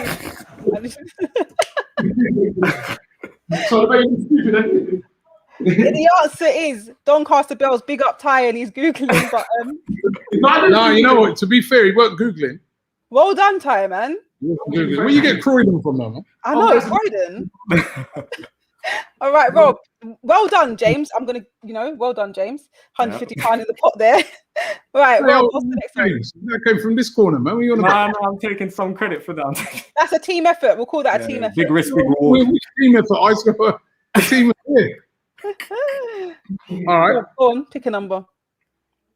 What did I pick before? 4. Right, 3. 5. You're gonna go for 3, yeah? Okay. For £5, how many? I mean, it's still £5 can go. We can stretch it. How many FA Cups have Arsenal women won? 50. Don't listen to time. It's not. I'll give you a clue. It's a very prominent number in Arsenal right now. A very prominent. When you think of Arsenal, you think of this number. That is a massive clue. When you think of Arsenal, 17. What? What do you think of 17 for Arsenal? Huh? What 17 reminds you of Arsenal? When you think of Arsenal Football Club? 14, sorry. What was that? 14, sorry. There you go. There 14. you go. Thierry Henry, Aubameyang, the men have won 14, the women have won 14. The answer is correct. It's 14. Right. James, it's over to you now. 1. Okay, for £1, nice and easy. 1. I'm the first. I've got to do the least, and then I'm going to get the middle as well. This is super easy. I'm definitely going to judge you if you get this wrong. Okay, I hope I don't. This retired footballer is now a well-known TV host and spent much of her career playing for Arsenal and has 140 caps for England. Who is she? I really hope it's Alex Scott. Bingo! It is Alex Scott. £1 added to the pot. Okay, lovely. Go on, Rob. What number are you going for next? Give me 10, man. You done 10? Take 9. Give me 9. Okay. For £100. Who was the first manager of Arsenal women and how long were they in charge of the squad? It's kind of like a double question there. This is a very well-known man at Arsenal Football Club. Oh, you know, was it the kick guy? What's his name? The kick, Vic Akers. Yes, perfect. And how long? How long was he in charge of the squad for? Ooh. Was that a part of the question? It was, you know. Oh, I thought you just said, "Boy, you." Can I help him out? I think. Go on, I'll help you out on the last one. Give me some help. I think 1987 to 2009. Just think of my age, Robbie. Basically. 16. That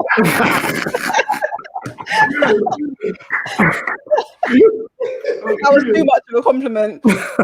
Yeah, I got to be careful when you talk about women's ages. 21? Close. It was 22 years, but you get the prize anyway for getting the name right. So it was 22 years. Oh, right. Yeah. Did you see that comment there from Twisted? He put 46. That's out of order. Oh, no. That's out of order, Twisted. Wow. So I look 46 now? Okay. Moving on to James. Right. The remaining numbers are 2, 3, 4, 7, and 8. What are you going for? 4. Okay. For £10. This is quite tricky, actually. Okay, but for £10, what year did Arsenal women form? 1987. Oh, that was not tricky. Do you know why I thought it was tricky? That's correct. Well done, James. The only reason I thought that was tricky because sometimes, remember we used to do quizzes outside the Emirates, Robbie? And one of the questions we'd ask everyone is, what year was Arsenal founded? And literally everyone would get it wrong. Yeah. Because I didn't know the men's. I didn't know if maybe they'll know the women's, but big up to you. It is 1987. That is £10 added to the pot. Robbie, what number are you going for? 2, 3, 7, or 8? Give me 7. Wow. You're not messing around, are you?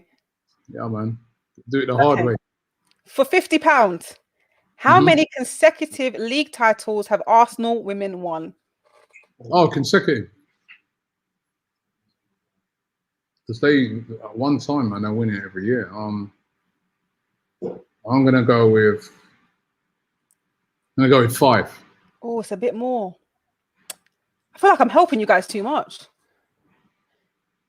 7. Just a bit more still. 9. Oh, well done. Was that your final answer? Was that your first answer? Yeah, that was my final answer. It is 9. That is how am I allowed to do this, producer? I'm not sure. Wow. I guess that's why you're saying like it's not so much that they've fallen off; it's more that teams are caught up because of 9. Exactly. But I yes, didn't the realise. correct answer is 9. That is £50 added to the pot. Now, James, I believe we only have 2, 3, and 8. What number are you going for? I'll go for 8. Jeez, big spenders. Or well, for £75. When did Arsenal women win the UEFA Women's Cup, now called the Champions League? 2007. You are on a roll, mate. He doesn't even hesitate. That is correct. That is £75 in the pot, mate. Well done, James. I think that's a round of applause there. Go on, Rob. No? Rob. I'm taking it. Yeah, God, Robbie. Okay, Robbie, there's only 2 more questions left, and it's number 2 and number 3. Which one you choosing? Give me 2. Number 2 is for £3. Who has more goals for Arsenal? Is it Vivian Miedema or Pierre-Emerick Aubameyang?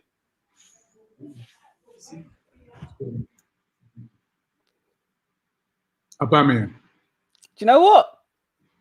I'm right. Robbie.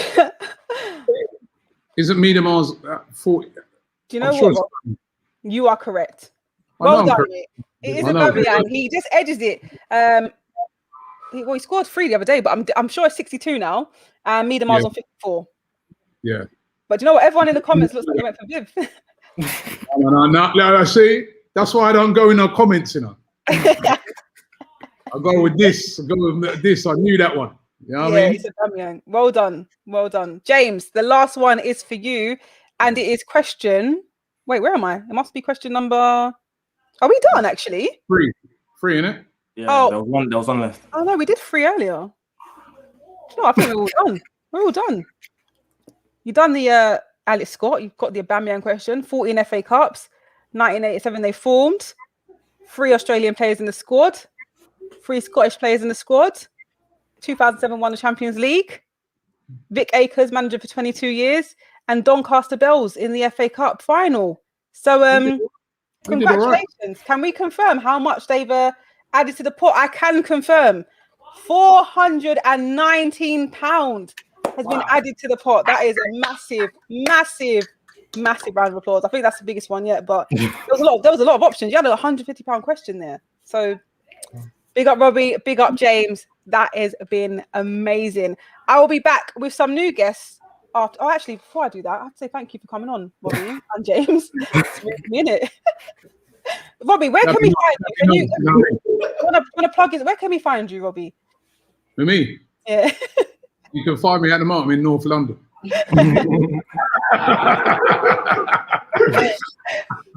And James. AFTV, and also don't forget to check out the brand new Don Robbie channel. Yes, I'll be sure to check that out. We got to get you up on there soon, Pippa. Definitely, man. That. And James, of course, let us know where we can find you and what you do. Shout out to Gold Diggers as well. Love what they're doing. Get more black women in the WSL. Would love to see it. And check out Freelance Media. We're working on a documentary called Throwing the Kitchen Sink about women's experience in sport. So that should be out in March. Looking forward to that. Thank you so much, guys. And like I said, well done for raising the £419. And I'll be back after this with some new guests. But before I say that, actually, don't forget to click the link in the description to donate if you want to add some more money to the pot, or you can scan to donate with the code there in the top right-hand corner. And I'll see you after this little break. Because what I did realise throughout the 5 years of running Gold Diggers is one of the main barriers that prevent women from playing the sport and non-binary people from playing the sport is pitch space. Yeah. In places like London where space is limited, you've got to try and be a bit more creative with how you use the space.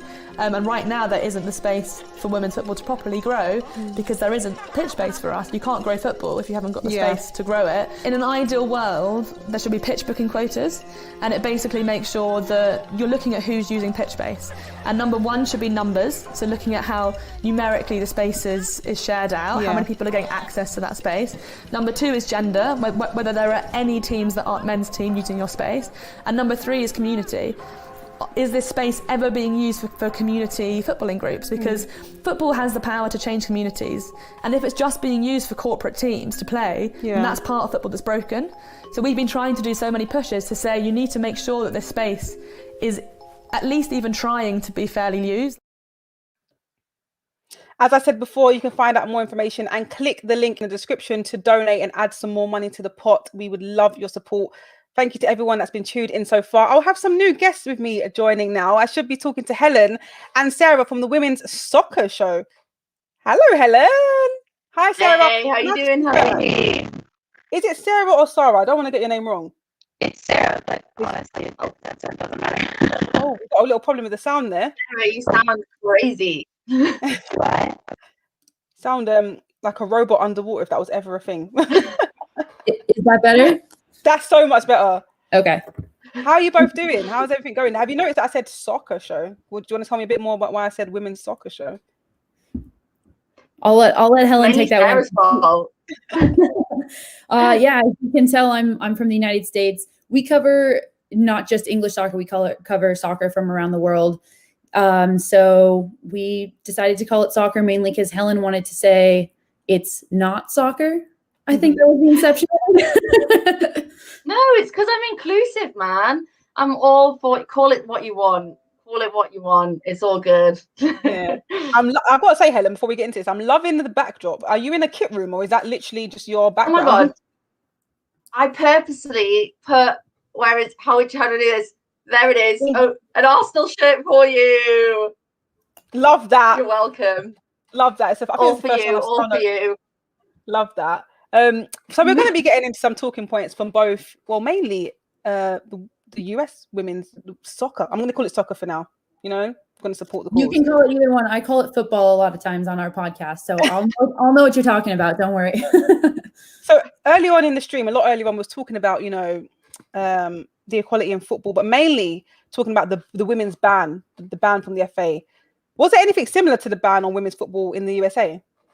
There wasn't, actually. When I learned about the ban, I was genuinely shocked about it. Obviously, there was discrimination based on sex over here, but it was just pervasive, I guess, across all sports. There was never specific to soccer. And then 1972, Title IX came along that essentially prohibited any sex-based discrimination in school or educational programs. And because athletics are tied really strongly in this country to educational programs, that's pretty much the history of it over here. Oh, where are you? I didn't even. Where are you right now? I'm in New York. I'm in the United States. New York City. New York City. We like to do a weather update all the time because for Sarah, it's like a foot of snow right now. How's it going? It's actually almost melted. We had a week of just like huge blizzards, and it was like a foot and a half of snow everywhere. And I was sending Helen photos because it was miserable, and she was like, "It's magical. I want to be there." And I was like, "No, you really don't." I'm in Manchester, and all the rain just like every time it snowed, it rained. So in Manchester, it was like, oh, we just want a bit of snow, man. I feel like it's literally always raining in Manchester. Every time I go there, it's raining. Yes, always. Let's talk about the setup over in America with women's football. It's very different to football over here in European football. The pathways are different. Can you give us like a 101 on how it works? So like players being drafted out of college, etc., signing with the US soccer and then playing for the national team. I'll start with Sarah first. Yeah, absolutely. Do you want me to start essentially from the collegiate level or just like all the way from the beginning? Collegiate, does that mean like college level? Yeah, like university. Yeah, definitely. Yeah, absolutely. So honestly, it's really varied depending on where the professional league is at, because we've had a lot of women's professional leagues attempt to start up and then fold. So before the NWSL, there were 2 or 3 leagues that started. So there was a lot of time where there actually wasn't a league in this country. And for college soccer players coming right out of college, they had no choice but to either go play abroad or just play semi-professionally. Now that the NWSL has expanded, it's provided a lot more opportunities and a lot more pathways. So there's actually a few that I can speak to. Generally, what's happened is that players from like top 5 universities get drafted out of college to the NWSL. Those players from top five universities have generally been through the ODP program, which is the Olympic Development Program. Okay. And that starts really young. So when I was 14 years old, I was allowed to try out for the ODP program. And it's structured kind of like the FA Cup, where it's like you start really small in your region and then it just grows. Mm-hmm. And you basically just have to keep trying out for teams until you get to the national team level. And then you get visibility on yourself from national team coaches when you're really young. Yeah. generally the players that are in that pool are also the players in the top 5 universities. So it pretty much equates.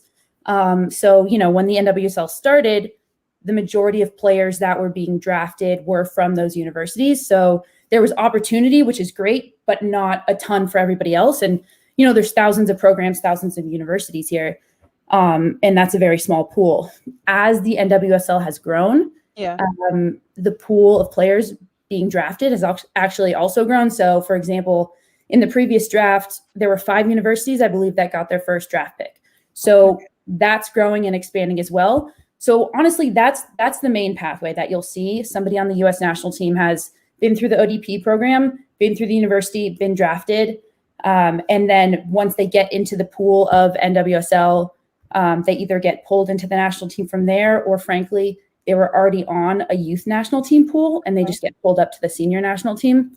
What's happened also, though, now as it expands is college players just say, well, there's only, 20, 30 slots to get drafted to the NWSL. I'm just going to go play in Europe, or I'm going to play semi-pro here. And they're actually getting a lot more visibility to then transfer back into the NWSL. And the NWSL, as it's grown, has just become a huge pool for the U.S. women's national team, which is really exciting. I mean, like players like Lynn Williams would probably not have been seen had the NWSL not expanded. That is crazy. It sounds like a lot, but then it also sounds like a smoother journey into the national team, if that makes sense. You know what your route is going to be. Yeah, it's almost comforting too, because it doesn't have to be that route. You know that if you aren't selected in ODP, you can still go to a really great university and you still have a ton of opportunity. Helen, in your opinion, why do you think the USA dominate the world football stage, considering like many of the US women's players only seem to play domestically? So like this season so far, does it help, or is it access to facilities and funding that help this?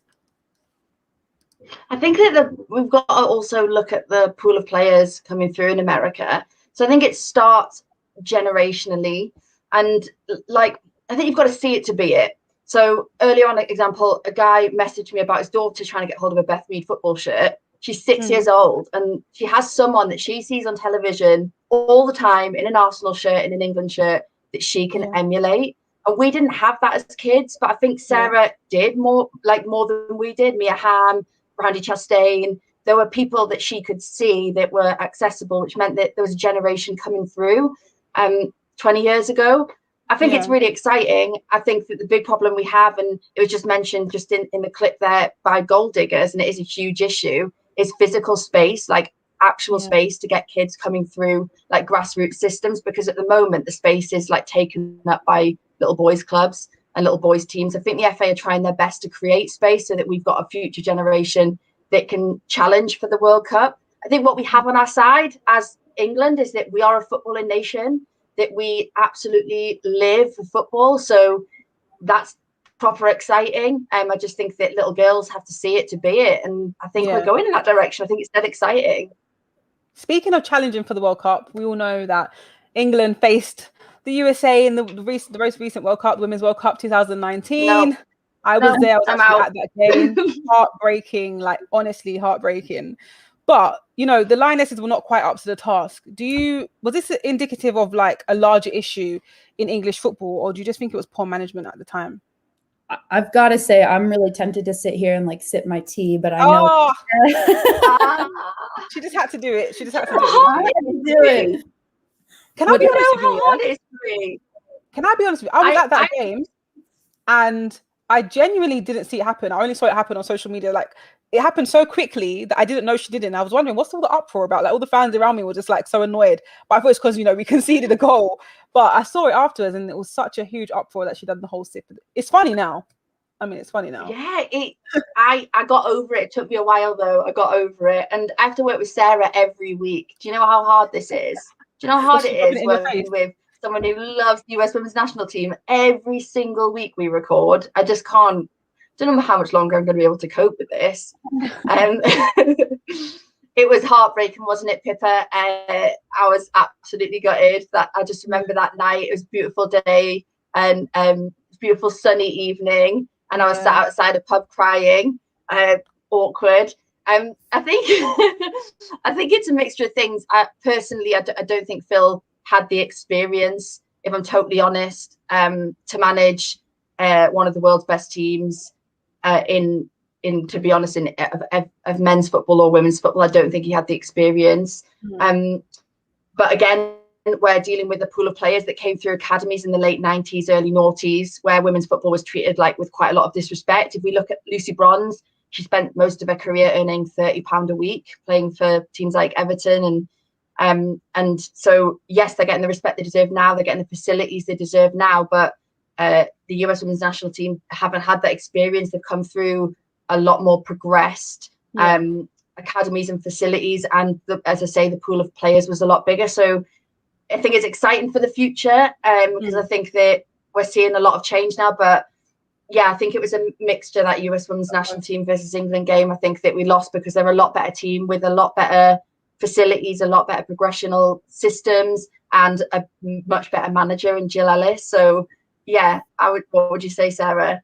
Yeah, I think that you're right when you say it's a mentality thing. I mean, they were evenly matched that game. I remember watching and thinking there's a very real possibility that we're going to lose this game. And that would just have to be what happened because it was pretty evenly matched. I think it comes down to a mentality. And I mean that in two ways. Like, number one, Helen, you mentioned that we basically grew up worshiping these women in this team. And frankly, it's just a mentality of anything other than first place is an utter failure. And also a mentality of, that team had been there. It was a different team, but the core group of players had been there 4 years ago. And that's going to help just whatever sport you're talking about. So I really think it was a combination of those things.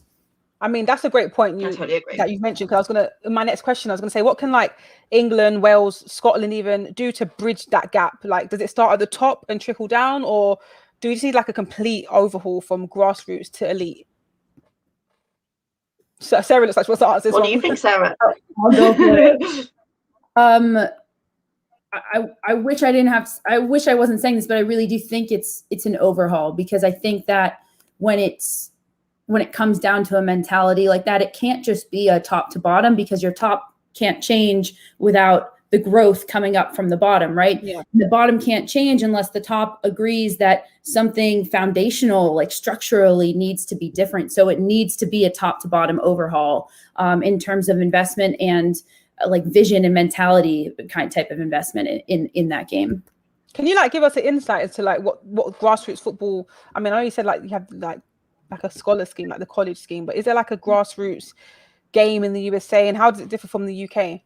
Oh, absolutely. The grassroots game here, at least on the women's side, is the biggest. It's absolutely massive. It's like a rite of passage as a young girl to play soccer here. That's just what happens. And maybe you hate it and you play for a year and that's it, or maybe you keep going and you try to play in college.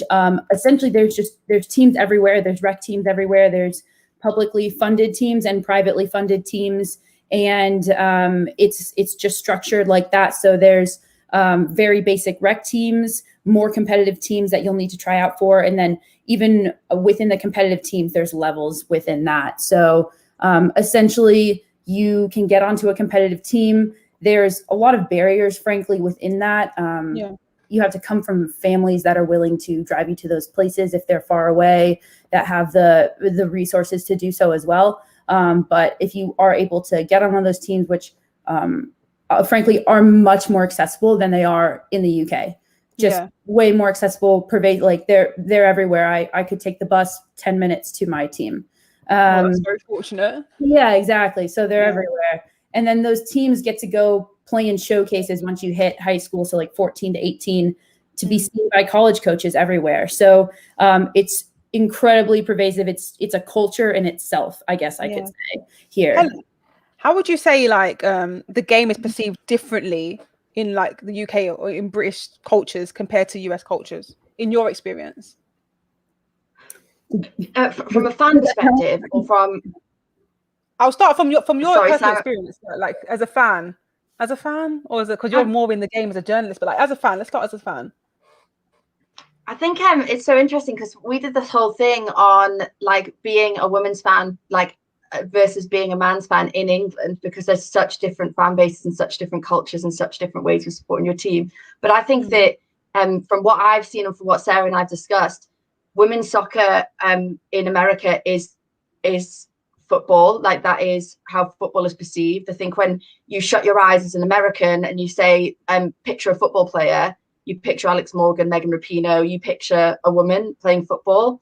And so I think it's much more household in America. And I think that women's football is much more respected as, like, that's what football is.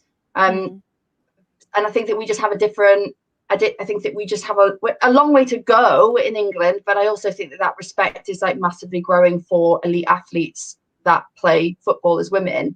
But yeah, I think it's totally different. It's household versus quite niche and still, like, quite a small, really lovely family of women's football fans. But yeah, it's much more niche and much more like it's a culture, isn't it? We are a big women's football family, and that's I say would be the main difference. Would that be fair, do you think, Sarah?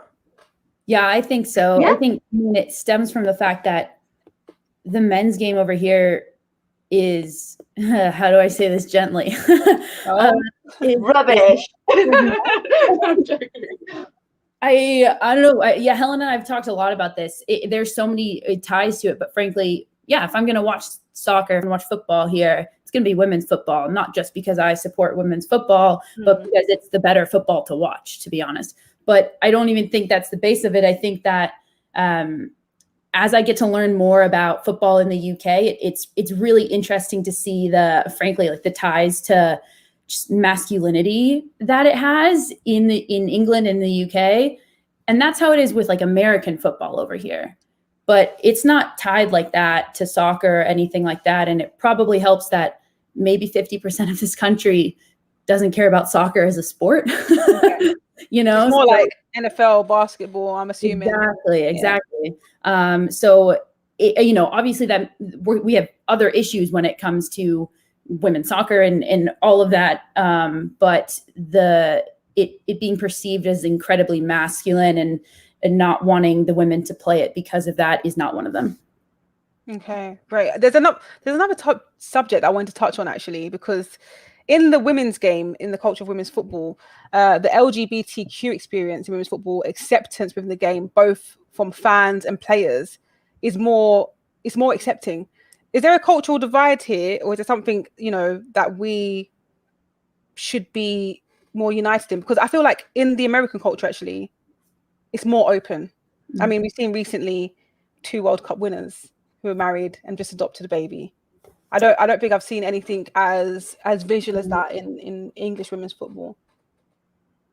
I think, first of all, can we just shout out, well, Ashton Harris and Ali Krieger, first of all, like, literally melted my little stone heart.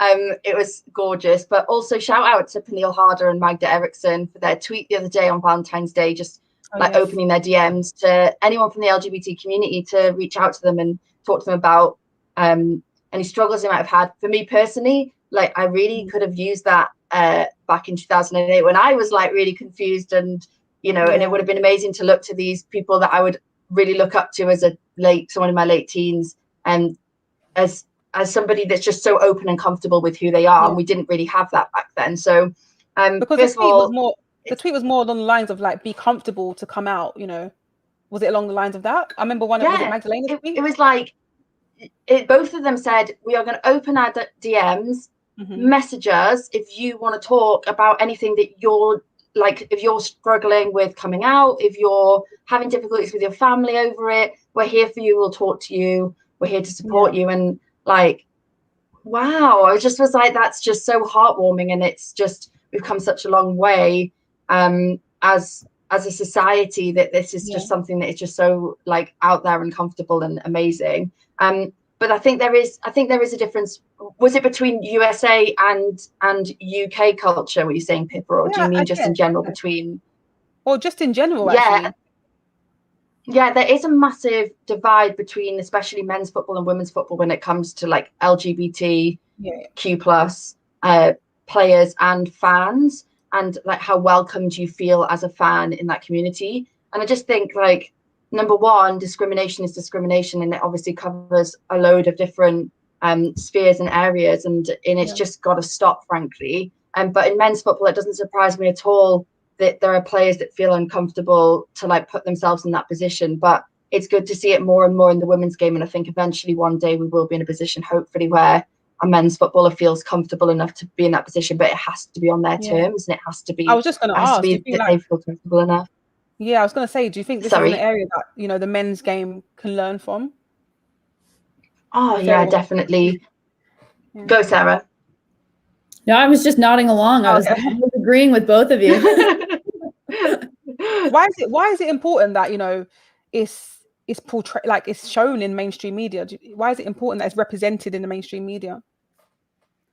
I think it is that word, representation. I think it's really important that you feel like you can look at somebody. I remember, I'm from Newcastle, and I remember I used to have a season ticket to go to St. James's Park, and you'd hear people like bandying around homophobic slurs in the stadium, and I'm 14 years old going, I think I'm that. Like, oh, like what's, well, this is really confusing. Yeah. On top of the fact you sat next to your dad and you're going, oh my God, yeah, I don't want to talk to you about this. And it's like that really uncomfortable like space that you're in, and like that's rubbish, and that went on for such a long time, and I think that's not necessarily still there in the same way it was when we were, you know, when I was growing up in the 90s and stuff, and but we've gone in a really positive direction with it. But I think that more needs to be done to support players to come out when they're ready, but it has to be on their terms, and it has to be something that they feel comfortable with. But also I think that the players around them also need to, like, there needs to be an education, and there needs to be something put in place to give the player space to be able to come out in their own way and to be able to do it in their own way. That would be my shout on that.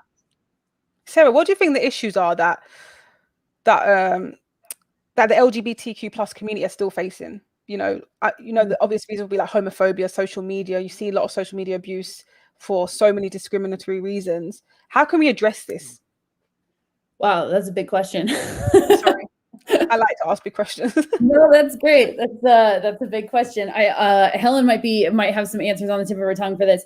I think when it comes to discrimination, I think that there's steps that need to be taken on all fronts. And like we were just talking about representation, and that's one of them.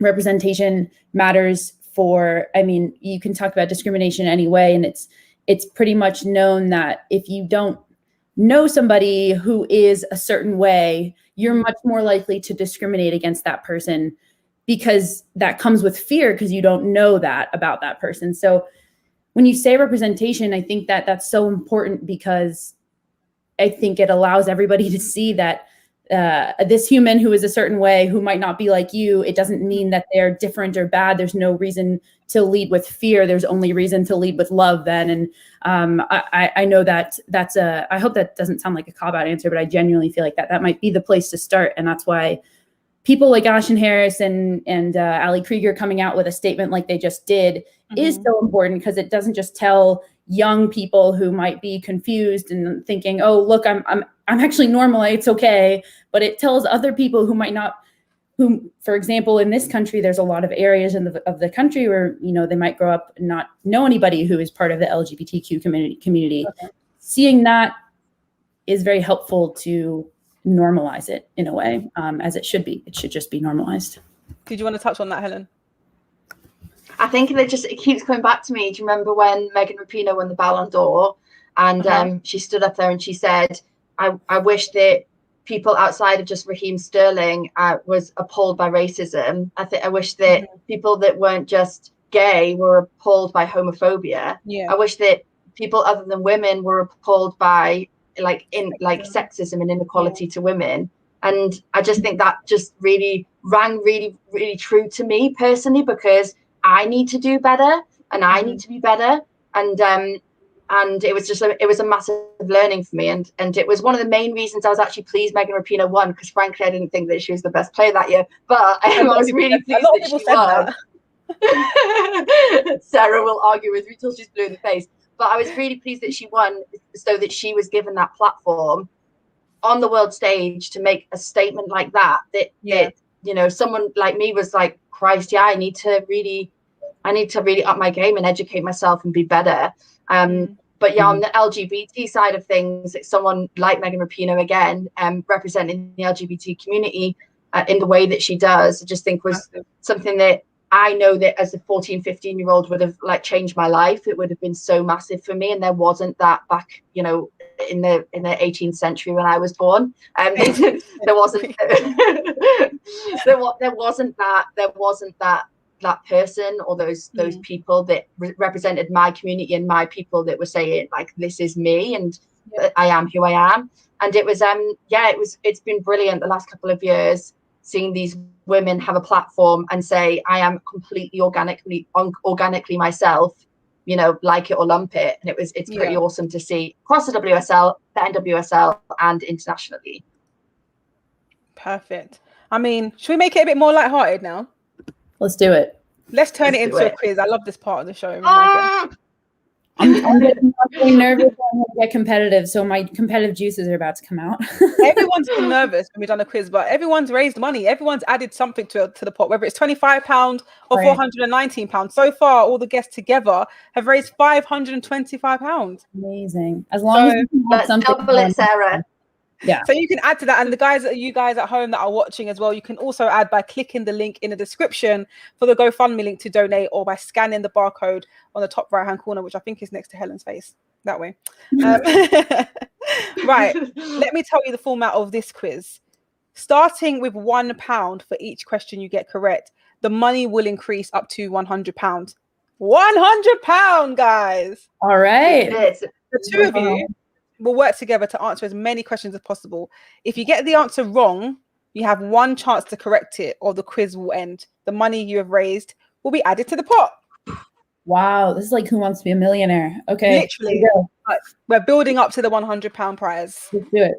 So you're going to be helping each other out on this one. So for £1, nice and easy one. How many World Cups have USA won? If I get this wrong, I don't deserve to be here. They're going with 4. For anyone that's not watching the screen but is listening, they've said 4 with putting 4 fingers up. That is correct. That is £1 added to the pot. Now the money goes on a bit more. For question number 2, for £5, what year did the Lionesses win the She Believes Cup? Helen, we just talked about this. We did. It's 2018, wasn't it?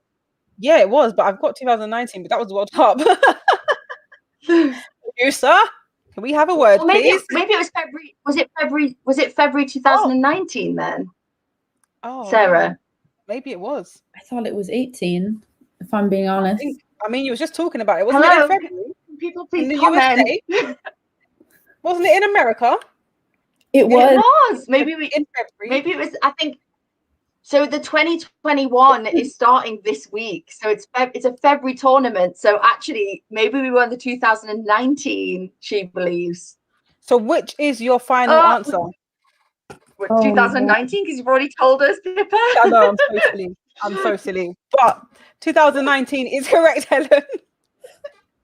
Okay, question number 3. First one. For £10, what year did Japan win the World Cup? Helen, I got this. You trust me on this. I got this one. You can confer. Okay, Helen, I think it's 2011 because they beat us in 2011. They beat you, didn't they? And then we came back and beat them in 15. So as long as you say your answer and then final answer, we're really doing. All right, Helen, are you good with that as the final answer? 2011. Final answer. Yes. That is correct. That money has been added to the pot. Okay, question number 4 for £20. Alex Morgan had an iconic celebration when she scored against England in the 2019 World Cup. Can you recreate this for us? Oh, yeah. Here we go, Helen. I'm not doing it. I'm giving you £20 for this. Okay, deal. You ready? I mean, do it right. I mean, I'll give it to you, but none of you raised your pinky finger, so. Oh, wow. Oh, come on, I got it. That was the best part of it, too. What a call. But I'll give it to you. That's another £20 added to the pot. Okay, question number 5. We're doing well so far. For £35, who is the interim Lionesses manager? Hey, girl, Lisa. You got to say final answer. Final answer. That is correct. Yeah. Okay. Did I say it moving on to okay? question My pronunciation is awful. Sorry about that. Mine too. I tried my It's best. fine. I know Helen, exactly I'm what you getting meant. competitive right now. Anything less than all 10, I'm going to be really disappointed in that. Okay. Oh, you're on a Okay, sorry, roll. mate. Okay, I deal. think it's 8 questions, no? Oh, Okay. okay. Anything less than 8. Question number 6 for £50. Who is the highest all-time international goal scorer, counting both the men and women's games? I think I know this. Is it Sinclair? That's who came to mind, but for some reason I think that somebody surpassed her recently. But I can't find a name other than her.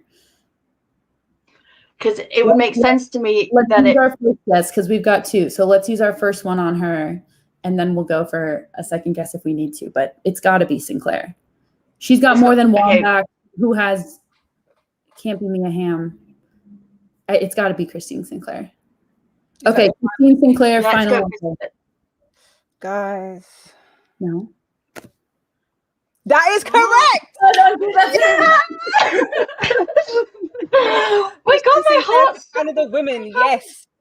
And you have some help from the comments there, by the way.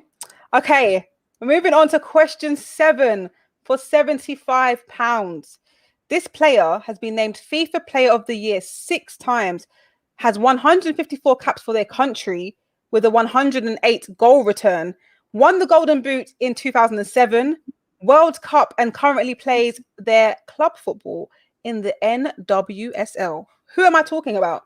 It's got to be Marta, right? Oh my God, yeah. Because I was going to go straight in for Carly Lloyd. How many caps did you say? I'll repeat the question for you. This player has been named FIFA Player of the Year 6 times. It's not Carly. Got 154 caps for their country with a 108 goal return. Won the Golden Boot in 2007 World Cup and currently plays their club football in the NWSL. Who am I talking about? Marta, final answer. Yeah. Final answer. You're on a roll. That is £50. Oh, £75 added to the pot. All right. Let's go. Question number 8. Now, this is for the all-in £100. You ready? We're ready. I'm nervous. I'm so nervous. The 1999 World Cup final took place where, and who was the player that scored the winning penalty kick with an iconic celebration? Helen, I'll say this to you before I say final answer, but I got this. This is the most important moment in my life. Was it in Florida? No, it was in Los Angeles, California at the Rose Bowl. The U.S. women's national team won, and Brandi Chastain scored the final penalty kick, and she ripped off her shirt as she slid onto the ground as a celebration. That is our final answer. I agree with her. You seem so sure. Don't do that to me again. Don't do that. No, you seem so sure down to the celebration. Are you sure it was 1999 that happened? I am. I'm sure. If any earlier, I wouldn't have remembered it. What, guys? I'm so nervous. You are 100% correct. That is the correct answer. It was at the Rose Bowl, California, and it was Brandi Chastain. You know, you had me questioning everything my life was built on right there. So that was the iconic celebration. Guys, well done. We added £100 to our pot to help raise funds for Gold Diggers FC. If anyone else who is watching the stream is proud of Sarah and Helen and just want to support Gold Diggers, you can also click the link in the description for the GoFundMe link or scan the QR code right over there. I keep getting it wrong. I've done it like 10 times. There we go. Helen's pointing to it. Perfect. Guys, well done. £100 to the pot. I'm very proud of you guys. Thank you so much. Thank you. Now plug where we can find your content and what you do. Take it, Helen. We are the Women's Soccer Show. We do a Monday morning 10-minute news update, and then we do a Tuesday weekly show, which is a little bit more detailed, talking about world women's soccer. So football from all over the world of women's football. And big fans of Gold Diggers and everything you do. I'm all about inclusive football. Like, wish I was down in London so I could join you guys. Yeah, thanks so much for having us on. Thank you for having us. Thank you so much for taking part. I loved every minute of it. And guys, after this short video, we'll be back with some more guests. So see you then. A lot of prices are corporate prices, and a lot of spaces outprice us community teams like our own. But we want to make sure we can keep that space. We want to make sure that we're visible on that space. So the main impact that COVID's really had on us as a football club is our ability to fundraise. We had this amazing club night called Murder on Zidane's Floor. You've got these really nice punchlines. But obviously in COVID times we haven't been able to run that. We've been running it remotely and making a small amount of money from that. But yeah, it's a massive source of income for us.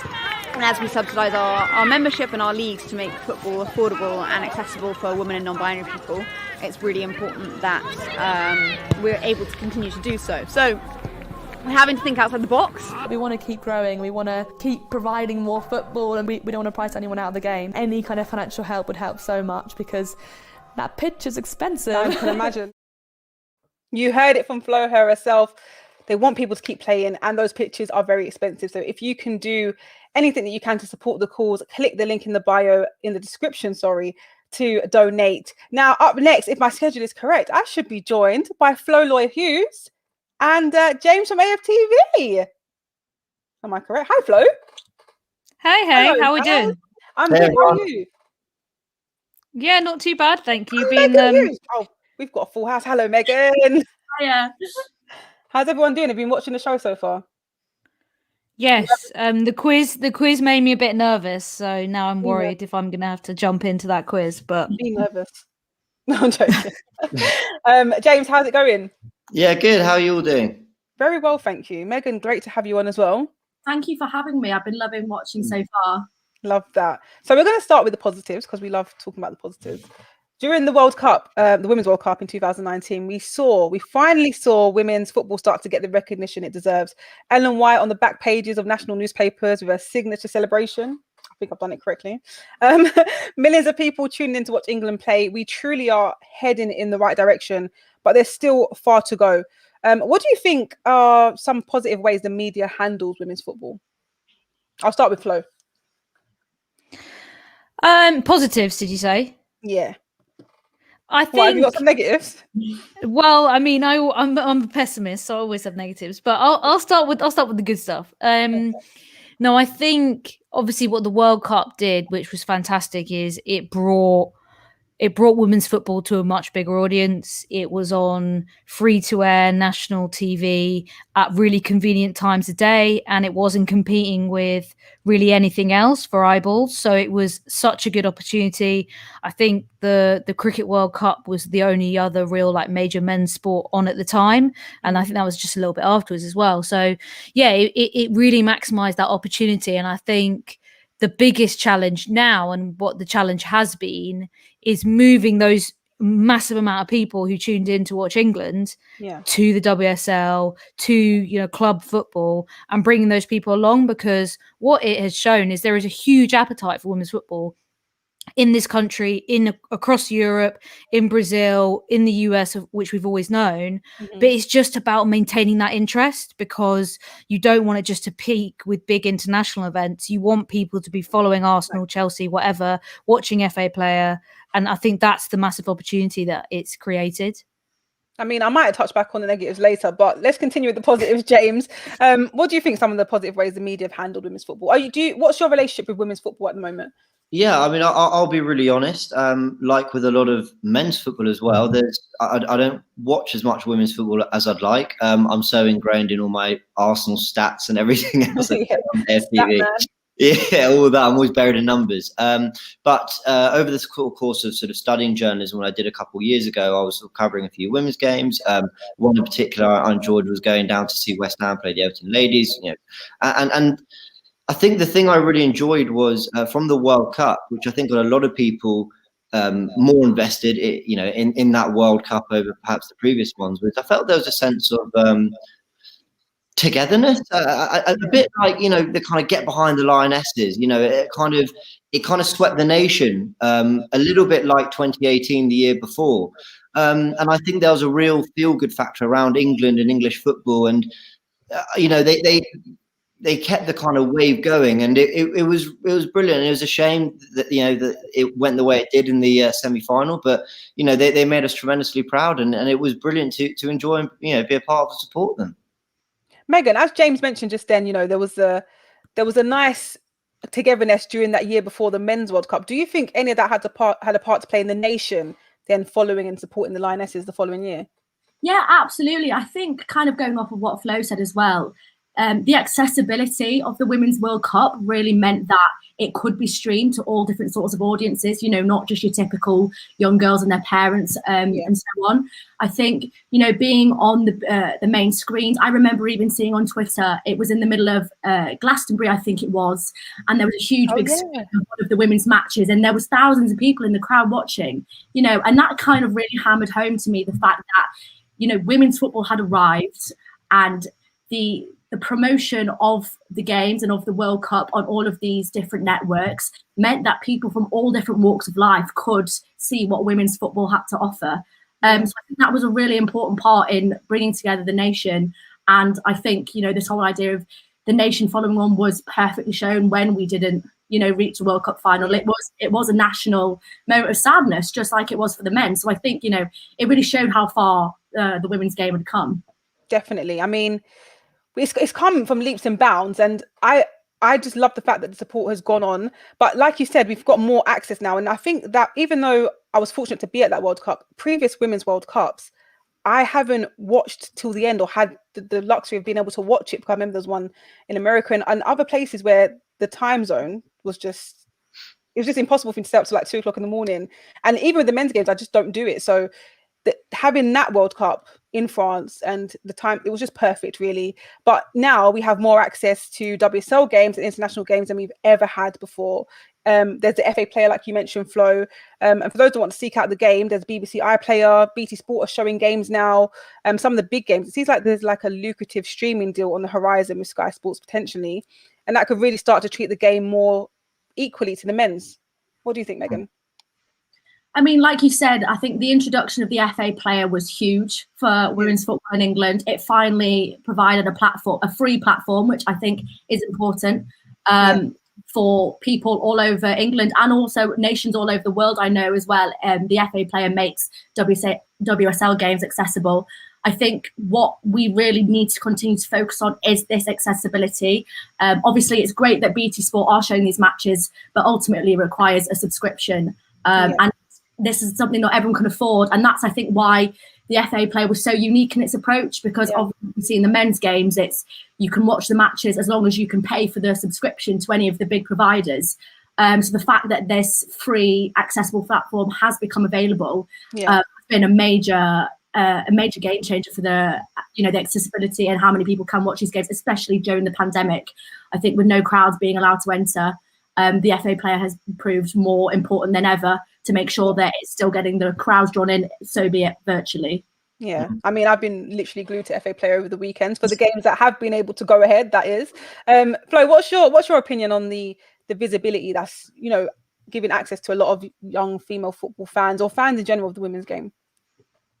Yeah, I mean, like Megan said, the FA Player has been huge. I think the next challenge and the next, I guess, frontier, not just for women's football, but for women's sport in general, is now they've built that audience. They've built somewhere that audience can go and watch games for free. It's about monetizing things. It's about commercializing it a bit more. And it's therefore creating a bit more sustainability with the game. And I know the FA has been really clear as that being a target for them from pretty early on. So that is the next challenge. And whether it's the FA that leads the WSL and the Championship on that challenge is kind of a whole nother discussion. But it's certainly, there's signs now with so many people tuning in to watch games on the FA Player, 2 million people tuning in just to watch the 30 minutes highlight show, which, needs to be a lot longer given the demand now. There's opportunity there for the game to take the next step and start to really command some decent media rights. I think the value in the media rights has really grown in terms of what that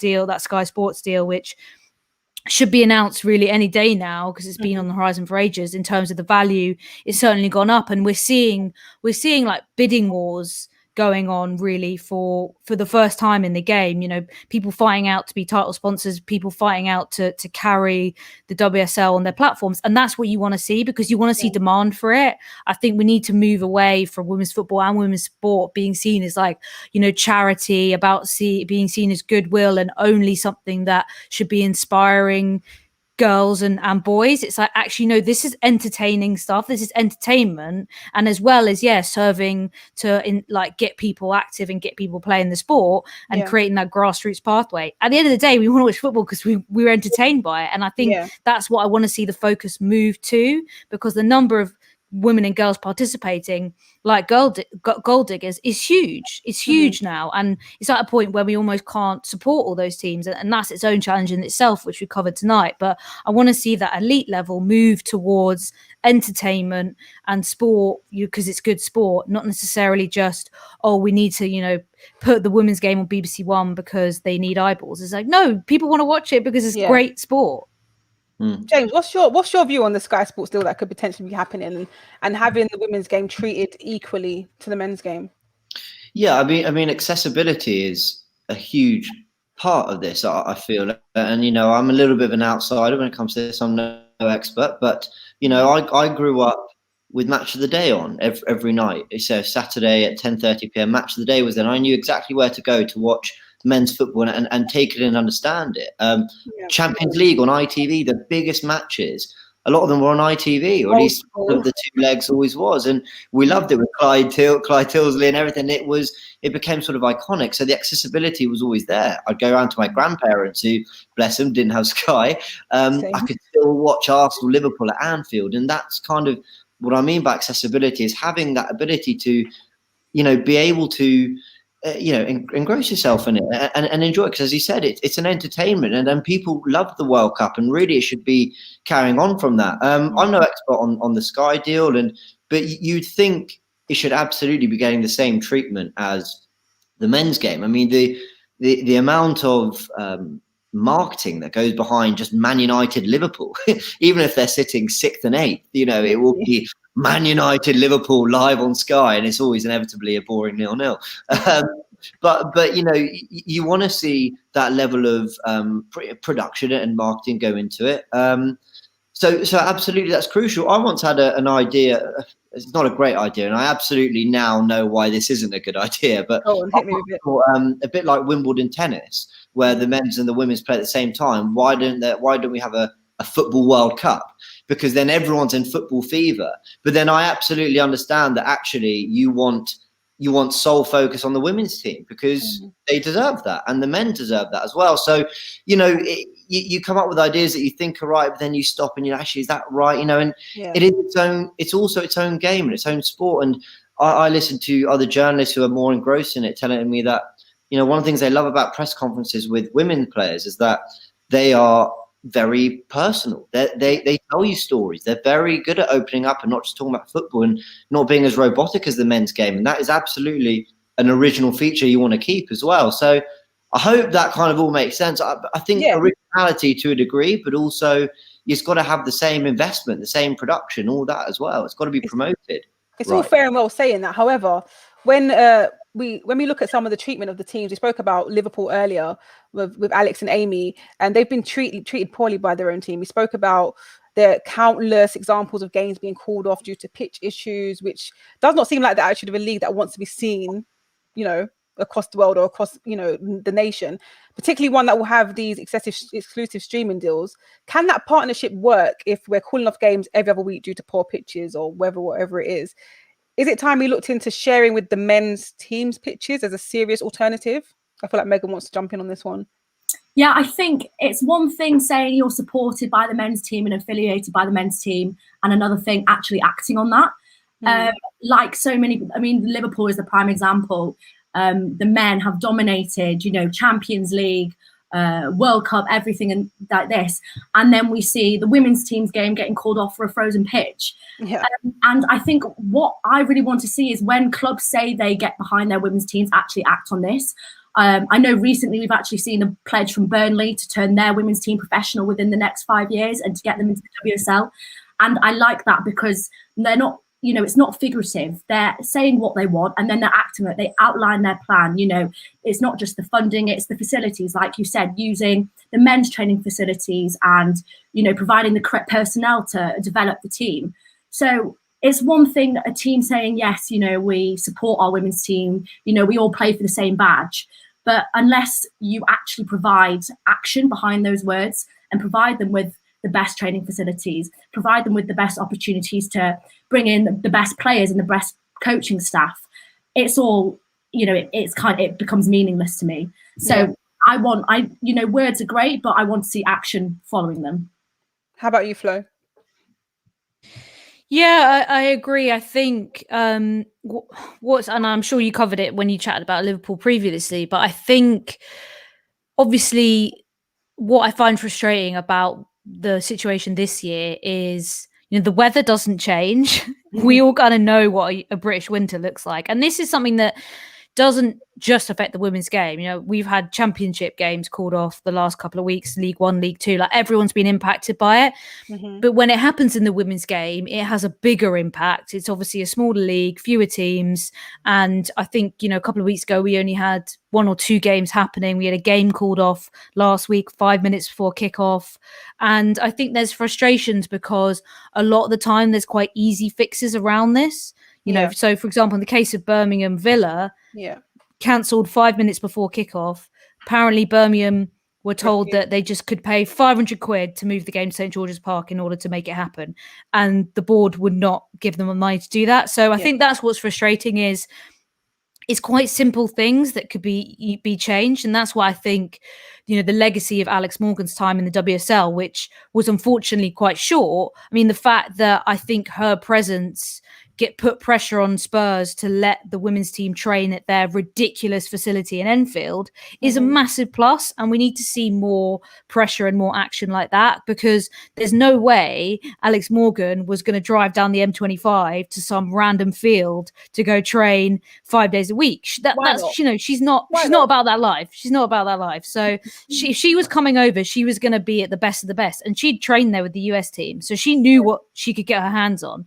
So I think I want to see more of that. I want to see more players kind of speaking up, putting pressure, because as journalists, as fans, you know, the amount of people that have looked at Liverpool and said, what the hell are you doing? You know, you just opened the doors of this multi-million-pound facility that's one of the best in the world, and yet the women's team aren't getting to train there. So I think I want to see more kind of player action, because it seems like in the US, I guess when you talked about Rapinoe before, that athletes are seen as more activists out there, and I don't think we've necessarily got that culture. But you know, you can bring about a massive change if you put that pressure on. And I think it's those small changes. You know, ever since Chelsea took control of Kings Meadow, that the facilities there have been so good. The pitch there is fantastic because they've got a really committed team of ground staff, and the groundsman there, like, he would die for that pitch. If you step on it and you don't have a player or a coach, oh my gosh, yes, you know, me and Pippa have been shouted at him,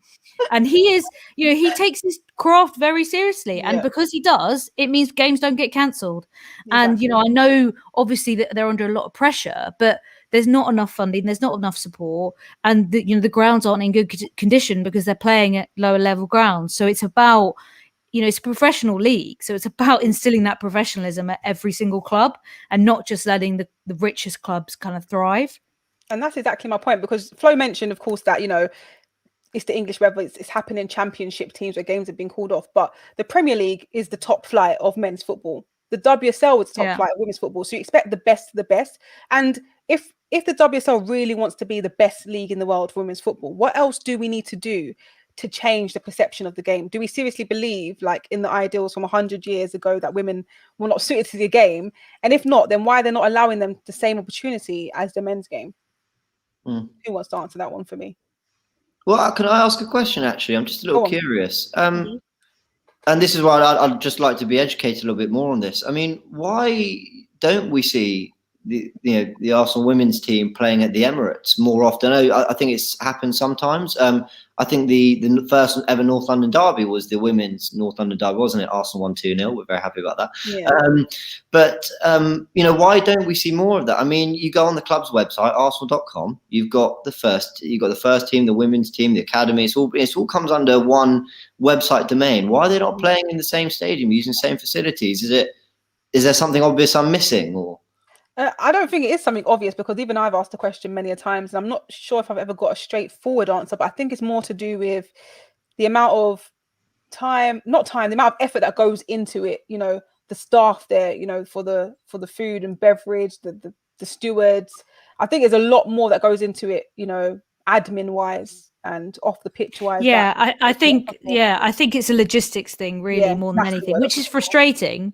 But obviously, when even without fans in the COVID era, the staffing, the security, the cost of running a game is extremely expensive, and we know that with the women's team, the budgets are smaller, so they try and keep costs down, and that's why most teams forge partnerships with a National League club or a smaller club in the local community that has a decent-ish pitch that they can use on a pretty cheap amount and get games going. But obviously you then see what happens is because they don't have the resources to be able to keep that pitch going and play to what we expect to see. Yeah. I mean, I completely understand the logistics side of things. If I'm thinking like a really basic way, and this is not a basic issue, it's complex. But if you think about Arsenal and the various teams associated with it, you think one home, surely there's one home of Arsenal. And I'm just using Arsenal as an example because I work for AFTV, but I don't know. I almost think that would be a big step, but I understand that might not be as easy as. And I think they're quite protective of their pitch as well. And if the Kings Meadow groundsman's anything to, I think a lot of groundsmen are pretty protective of their pitch. So there is this sort of, we don't want the women to come and ruin the grass kind of mentality.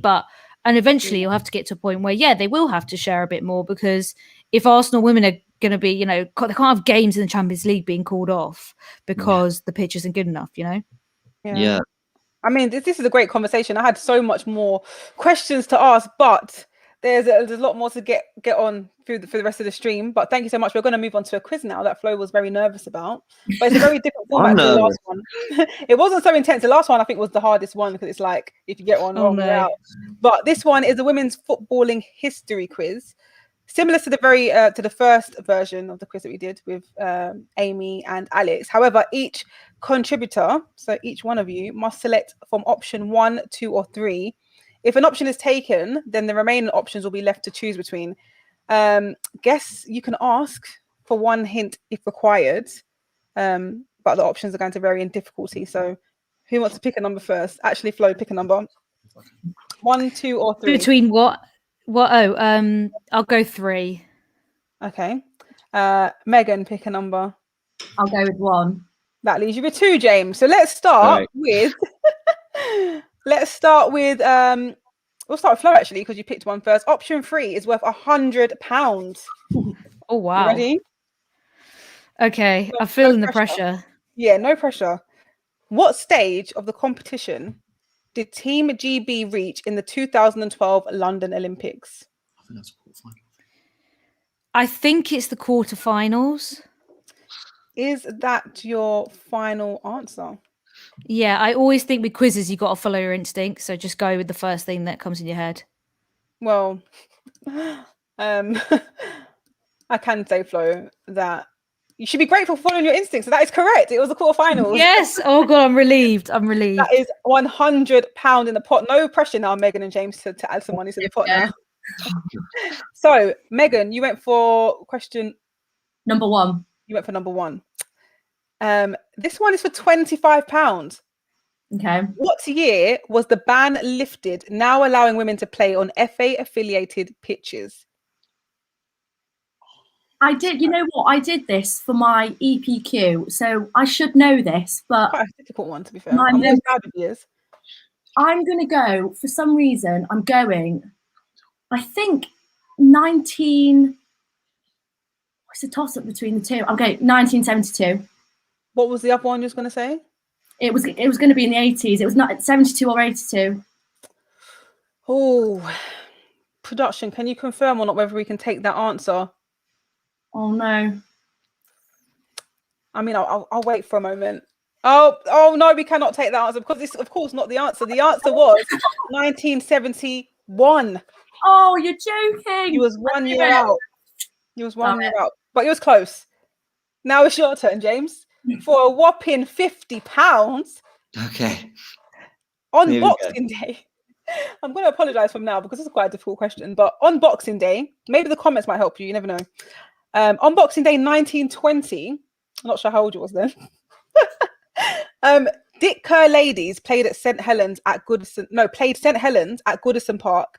How many people attended this game? And we're not counting the ones that couldn't get in. Oh, what was I doing that day? I'm gonna go for. Take your time, think about this. Or as Flo did, go with your instinct. I think I know, so I'll offer you the phone a friend option. Is there a phone a friend option? Production team, let me know. I think I know. I know. If I'm right in thinking, the women's game wasn't a professional sport for very long at that point, was it? 3 years. I'll go with the 30. Is that really low? Is that really high? 30 people. Wait, what was the question? Sorry, how many people? on Boxing Day.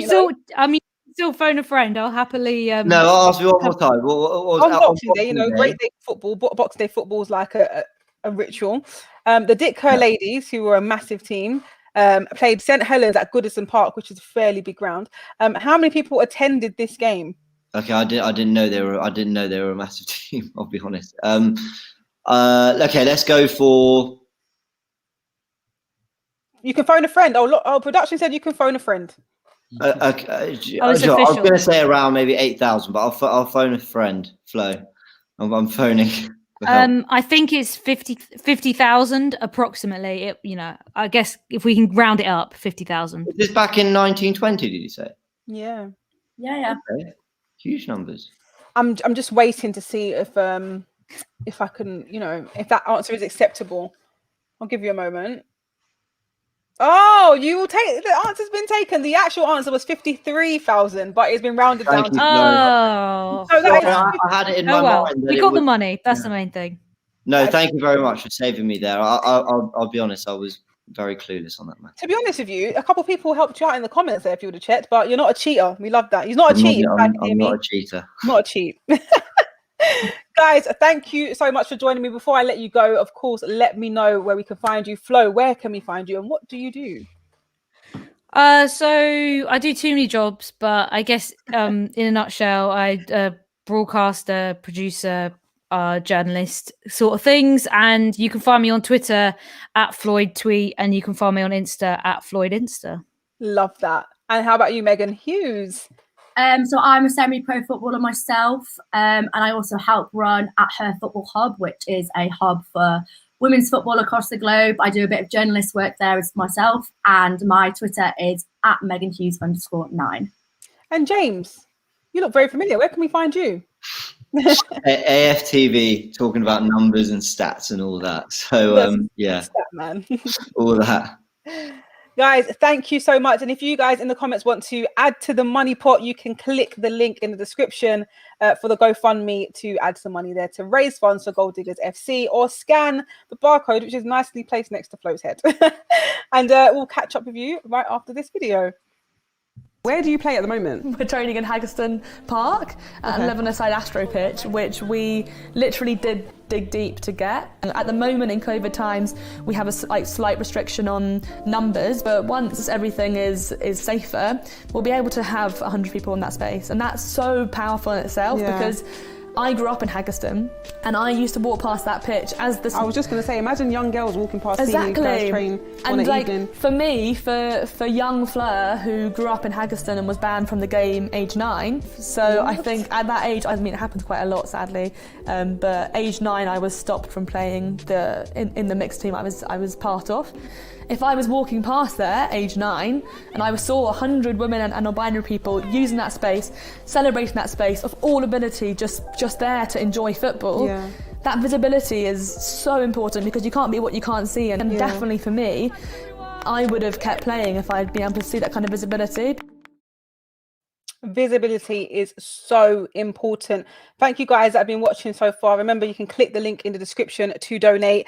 And we have 2 new guests. I am joined by Sophie, Rico, and Meg. Hello. Hello, you all right, Pig? How are you doing? Been waiting on. Thanks for having us on. No problem. I've been watching it so far. I've seen some of the quizzes are brutal, and I can't lie, I'm dreading it. I'm not gonna lie. So don't say that. Don't say that. I feel like you've got 2 footballers on, and like the competitive side is going to come out. We can't take that out. I'm loving to see it. I can't wait to see it. But before we get on to the quiz, you know, you're 2 massive Man United fans. I can see the Rashford shirt there. Who's on the other one, Sophie? Is it Cavani? Cavani. So, 2 centre forwards, 2 massive United fans. Talk to me about your season so far, but the one I care about the most is the women at the moment. The women, I mean, we've been flying this season, to be fair. A lot of people exceed the expectations. Obviously, a few dodgy results of late, but yeah, I think feeling really, really positive on the women's front, and I'm sure Meg, you would agree with that. I mean, the signings that have come in obviously been a big plus, and injuries, I'm just hoping don't affect us too much. But yeah, I'm feeling really positive, to be fair, on the women's side of things. The male side, not so confident. Yeah, you're confident. What you say. Before we get into the topic of Man United women, for anyone that is watching the stream, I'll just let you know Manchester United women have only been around since 2018, so just a couple of years ago. But they're in their first season in the Women's Championship. They won and gained promotion. Now in their second season in WSL, arguably their first full season after the cancelling of last year. They're taking games to the best teams in the league and sitting 3rd in the table. In your opinion, what do you think's attributed to this? Has it been Casey Stoney's management? I'll start with you, Megan. I think there's a number of factors that have contributed with it. I mean, the fact that we've got a former player like Casey Stoney in charge, and I think she can be quite demanding of the players. She knows she's been there.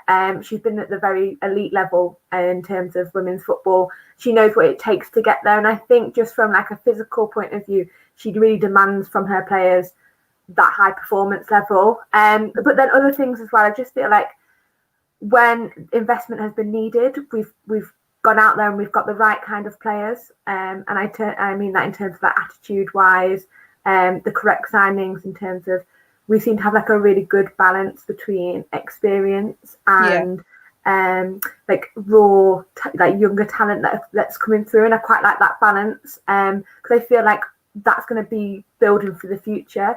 The younger ones now are really going to take lessons and learn lessons from the likes of Tobin Heath and Kristen Press that have played at the pinnacle of women's football, and they can bring that experience. So I think it's just a number of factors that are all kind of slotting in very nicely for Manchester United women. Yeah, before I get into some of the like the topics that I want to talk on, I've seen a comment here from Chins who said Manchester City have finally got their local rivalry in a Manchester derby. And to be fair, United have smashed it. But can we please talk about Caroline Weir's goal? I'm so sorry. I'm so sorry. Don't be sorry, because when you hold your hands up at times, don't you, Sophie, and say that was a phenomenal goal. And if that was in the men's game, then I think we'd have seen it all over the place. But the vision and awareness from Caroline Weir is just, it was a good goal. It was just such a shame that it's against Manchester United women. Yeah, I know. Yeah, to be fair, she did it in a derby as well, though. Like she just pulled it. Like Weir's got some special goals in her locker, but that one to do it against United, the manner in which he did it, like the audacity to even try that, like yeah, it's class goal. It's the best game to do it in. And to be fair, it has done its rounds on social media. But as you said, Megan, if it was a men's game, it would have been heightened. Would have been seen it still to this day. But going back to the topic of Manchester United, I won't let Caroline Weir take all the limelight. Talking about what's contributed to, I won't say success, but how well Manchester United women are doing. Do you think it's, obvious one, having World Cup winners in the squad? Yeah, I think their experience is massive. Like Meg's already said, the younger players to be able to learn from that as well. But also, I think it's a massive credit to WSL, a big advert for women's football in England right now. It's not just us, obviously. Morgan coming over to Spurs and whatnot as well. Do you know what I mean? And I think that the fact that this kind of caliber of player, this caliber of player is coming to the Premier League to play, or the WSL, sorry. I just think it's a great advert for women's football, and especially for younger players coming through, even for grassroots players to be able to look up to players like that. I remember me growing up playing football and people saying, obviously I was playing at Wolves at the time, and people were like, oh, why don't you play for Manchester United? And I was like, oh, they ain't got a team. Yeah. So now the fact that we've got a team and then we're getting this kind of caliber of player in, I just think for the younger generation, it's just really exciting. Yeah. And there's a lot of professional, well, not a lot, but there's a few professional players that I've spoken to in the women's league that grew up in Manchester and played at Manchester United Centre of Excellence. And I'm pretty sure they would have loved to play at Man United now, but they're still doing great in their careers. But like I said, there's been many factors that's contributed to how well the United women's team are doing. We've mentioned Casey Stoney, we've mentioned World Cup winners in the squad, but do you think it's just having Manchester United as a brand? Like Manchester United are one of the biggest clubs in the world. Megan Rapinoe once said it's an absolute, what was the exact words? It was an absolute disgrace. She said it was a disgrace. It's taken so long for Manchester United to have a women's team. I mean, I agree with this, and I'm an Arsenal fan.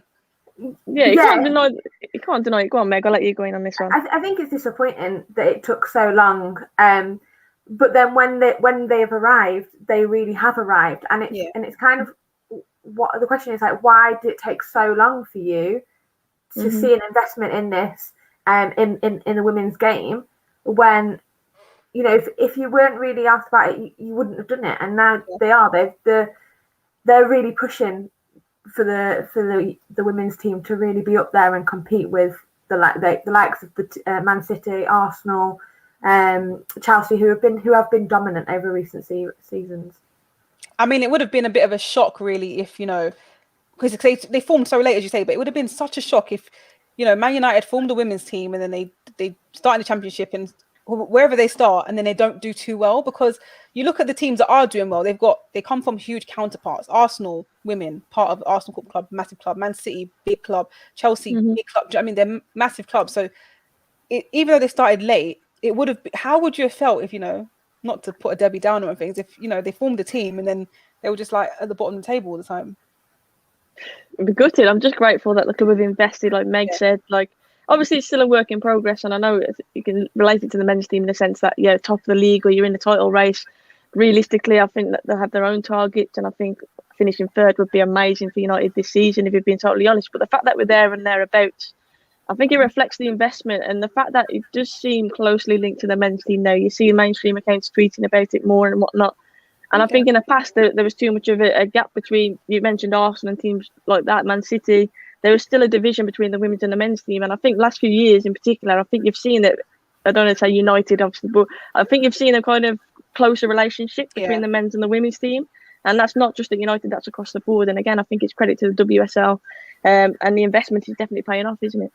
I mean, I mention this story all the time. I think people are sick of hearing it, and I'm sorry to do it on your Man United section, but I have to give credit to City, like you said, with the inclusion, because there was a time I was at a Man City women's game and they made sure that it was scheduled at a time so that once that game had finished, the fans could just walk over the bridge to the Etihad and watch the men's Man City game. And I think on both games it was Man City Everton for the men and the women. It was just perfect pretty much for both Man City fans and Everton. And I know a lot of people who may not be regular watchers of the Women's Super League or women's football, they always have this suggestion why don't they just play the women's game first and the men's games after? So it's just a double blockbuster. And Man City have kind of done that already. Do you think that would be the next step for women's football, or do you think it should be just kept separate? I think Go on, well, I was going to say, I think together it's good. Together is good. And you mentioned Man City's ground there. I remember playing for West Brom back in the day, and we had a game against Man City away, and we played at that ground that you were talking about, and we just passing up to the men's stadium. Yeah. And that was just a surreal experience for me. And that's not even going in the stadium, but you're playing there. You felt like you were playing against Man City. Do you know what I mean? It's a whole experience. And I think more teams need to do that. I think off the back of that, though, the issue that we have, and I know you've touched on it previously, is the facilities and the grounds for teams, because I think the likes of Man City, they are the pinnacle of it. They are the ones that have invested and funded into their women's team and allow them to access the facilities right by the ground, whereas for other teams you're not playing near it. And I think if it was inclusive and you could kind of like this seamless transition, like you said, where the women's game was on and then you literally walk over the bridge and then you go into the men's game. It's not like that across the board at the moment. And I think once that starts happening, perhaps the seamless transition of, okay, we can almost do this at the same time, same day kind of play. Yeah. Back to Man United. How do you think the team will get on for the rest of the season? I know you mentioned they were title contenders, been doing amazingly well, was unbeaten for ages. I think, was it Chelsea that stopped their unbeaten run? Was it Chelsea? Mm-hmm. Yeah.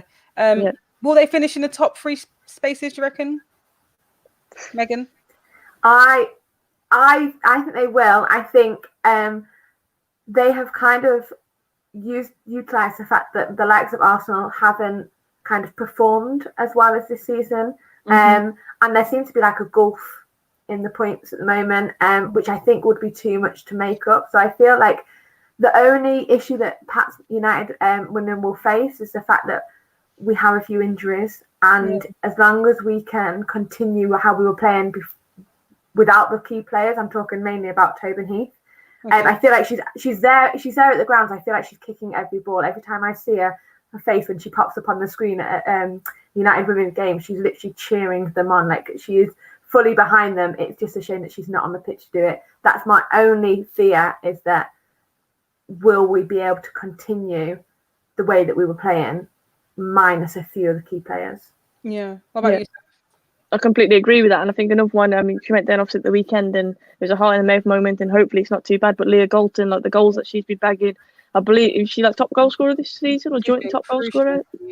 So I think, yeah. So if you can keep players like that fit, I think definitely you're in with a shot with it. But like Meg said, I think obviously Tobin being out, players like Leah Galton, Lauren James, who I think is a mad like player to have. Whether you bring her off the bench is a game changer, or whether she starts, she's just got that something special. And I think keeping players like that fit could give United the edge this season, but it's a big if, isn't it? There's a lot of fixtures to play. Yeah. And I just do think it's crucial that we utilise the squad and like Meg said, keep those key players fit. Talking about, finishing in top spaces and the league table as a whole, like the rest of the WSL, however, like there's a chasm between the teams at the top of the table and then at the bottom of the table. There seems to be like no mid-table teams. I guess you could possibly say Everton, but it's not really like a mid-table team. Can the league sustain this? Soph?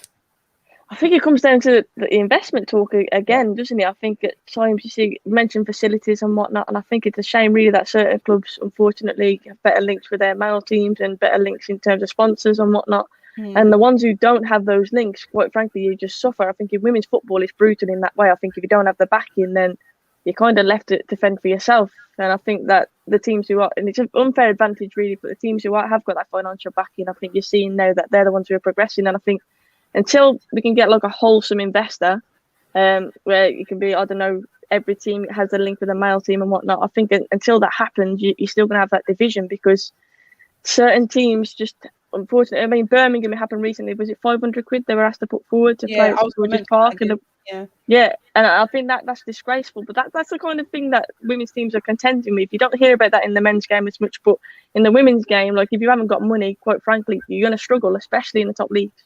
Yeah, I mean, we complain about it in the men's game when it comes to like FA Cup games. So I think it was Man United that had to play at Tranmere one time. Was it Tranmere? Yeah. That's where the Liverpool women play, and everyone complained. I think fans even, but definitely the players, the club complained about the state of the pitch. So, and it wasn't acceptable. So why is it acceptable at the top level of the women's game? And to have this gulf within the league itself, particularly a league that wants to be, like I've said, the best women's league in the world.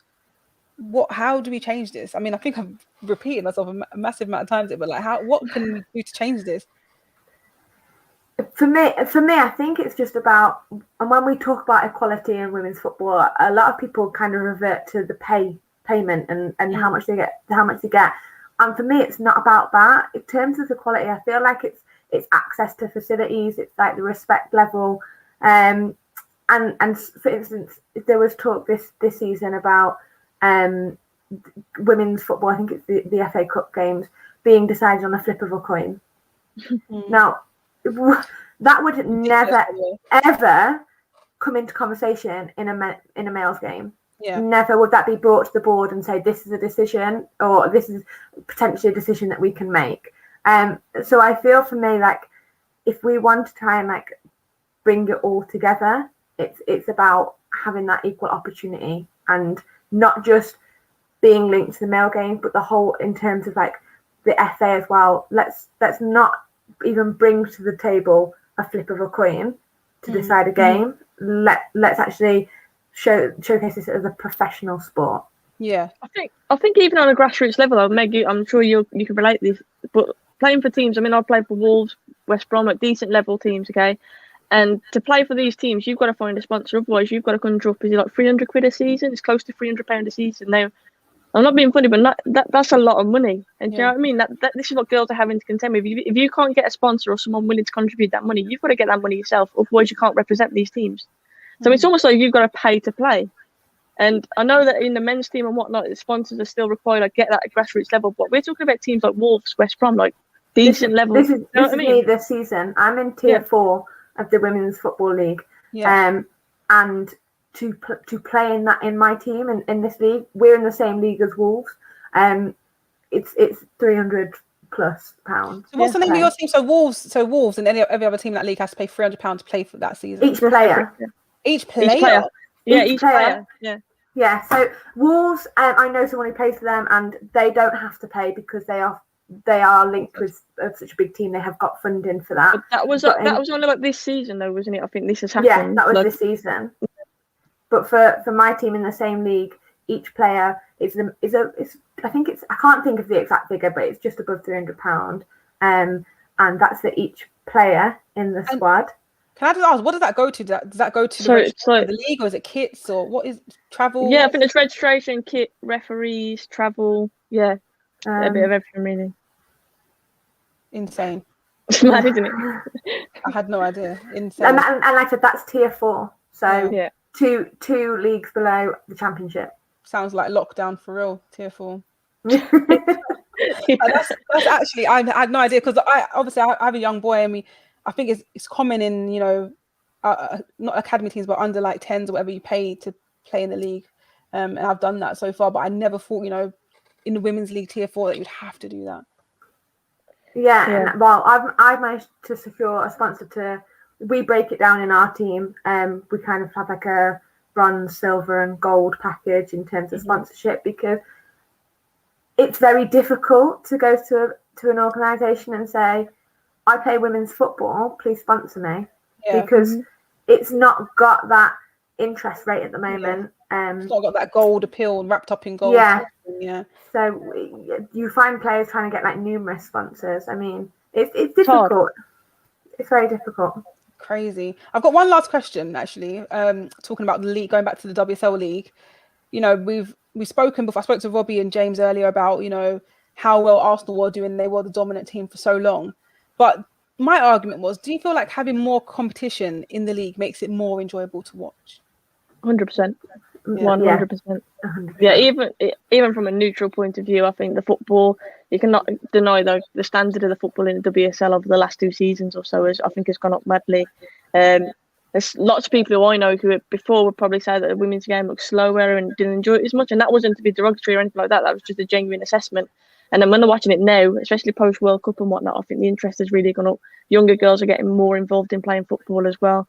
And the tempo it's just really improved. The standard has really improved. And I think competition is always good. And I like the fact that this season United's name is up there. And it's not just because it's United, it's just because it's another team rather than being the same old. Do you know what I mean? Do you know what I really like about the whole competition and having more teams involved is the fact that when we have like the women's football weekends, we can have a Manchester derby. You've got the North London derby in the WSL now. Obviously, Liverpool got relegated last season, but you've had the Everton and the Anfield, Everton and Liverpool. So it's just it seems to be not lacking in previous times, but it's nice to be able to have that kind of competitiveness and edge to these kind of games now. Not forgetting the new one, the not the Merseyside derby, the Midlands derby now, Aston Villa, Birmingham City. That wasn't paid for at St George's Park, but I won't say any more on that. Speaking of competitiveness and competitions, should we play a quiz? Oh yeah. Okay, let's get Elvin done. This is like my most nervous bit. Chat, please help us. Please. I'm rubbish at quizzes. Is the WSL quiz. So, Sophie and Megan, you can show off your WSL knowledge in this one. Working together, so you can confer to answer as many questions as you can out of 10. Each correct answer will add £10 to the pot. That's a lot of money. Okay. Let's add some money, Meg. Ready? And comments, get involved as well. I mean, try not to give them the answers too much, but get involved. Please do. Right. Question number 1. What year did the WSL become fully professional? Ooh. Um.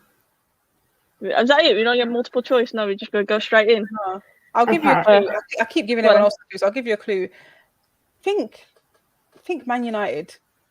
I don't 92. know. 20. No, I mean, think Man United women. No, she said 92. Oh, I was going to say. 20, that must be 2018 then. 2018, yeah. We got reformed in 2018. So, yeah. Is that your final answer?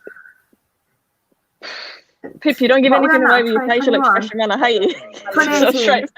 2018. Yeah, let's go for 2018. That is correct. That is £10 in the pot.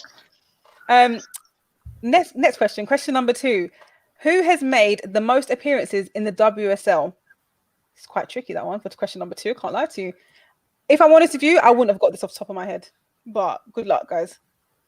Do we get like a nationality? Okay, so she is an England international. Okay, so my initial first thing was Steph out or Jill. Yeah, or Jill Scott. Yeah, Jill they were my Scott, 2. It's a tough one.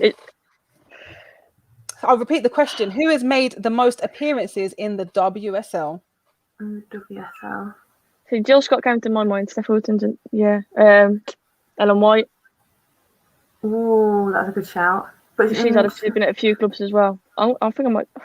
Tough one. It's got to be, you can go for one of those 3. I'm gonna push you for time here, ladies. Go for one of those 3, safe. Don't why you put it on me. Wow. The first one we said was Jill. That's the one we said on match. So I'm going to say Jill. But I've got the first one you said? I think that's the first one we matched on. Yeah. Oh my gosh, are you saying that it's Steph? Unfortunately, that is the incorrect answer, guys. Who is it? The correct answer was Steph Houghton with 150 appearances. At least we said it though. We went far off. Okay, question number 3. You've got a chance to redeem yourself for another £10. Arsenal currently hold the record for most wins in a single season.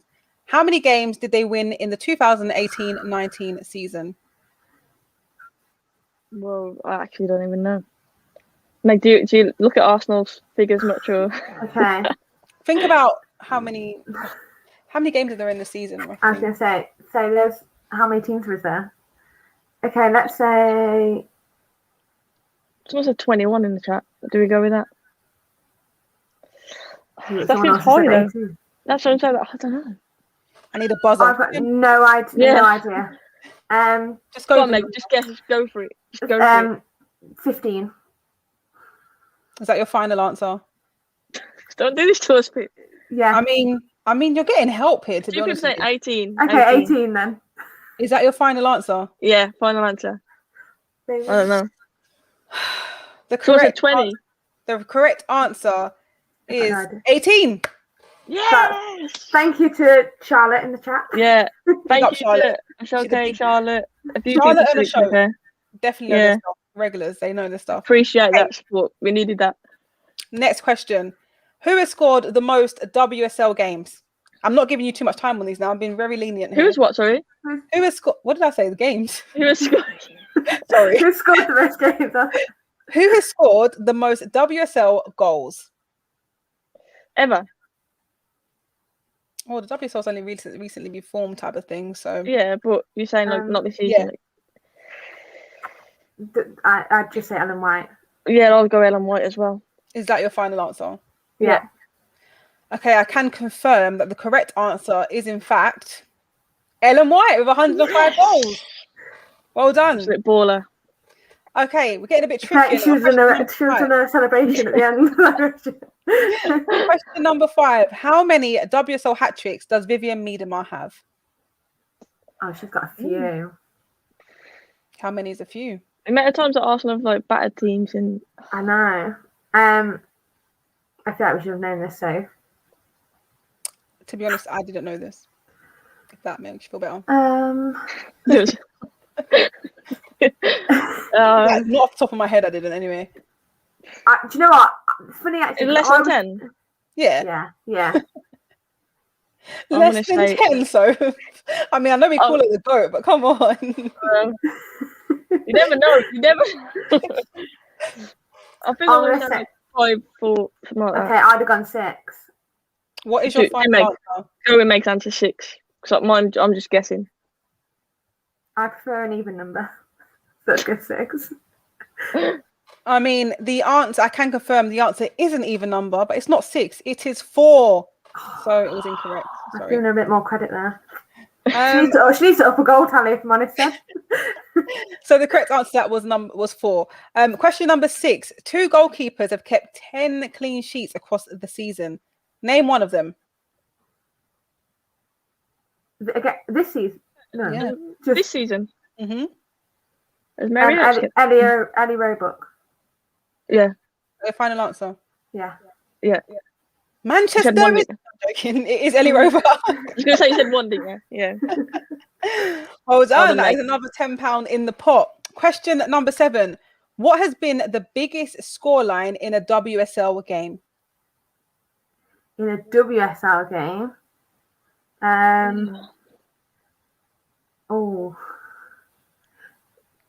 There's been a few high score. There's been a 9, definitely. Yeah. I feel like I might have been higher than that. United Southampton here. No. It's got to have been a double I feel like figure. there's been a 10. I feel like there's been a 10. This is I'm just going to point out this is one of the most iconic things that happened in WSL history so far. It's record breaking.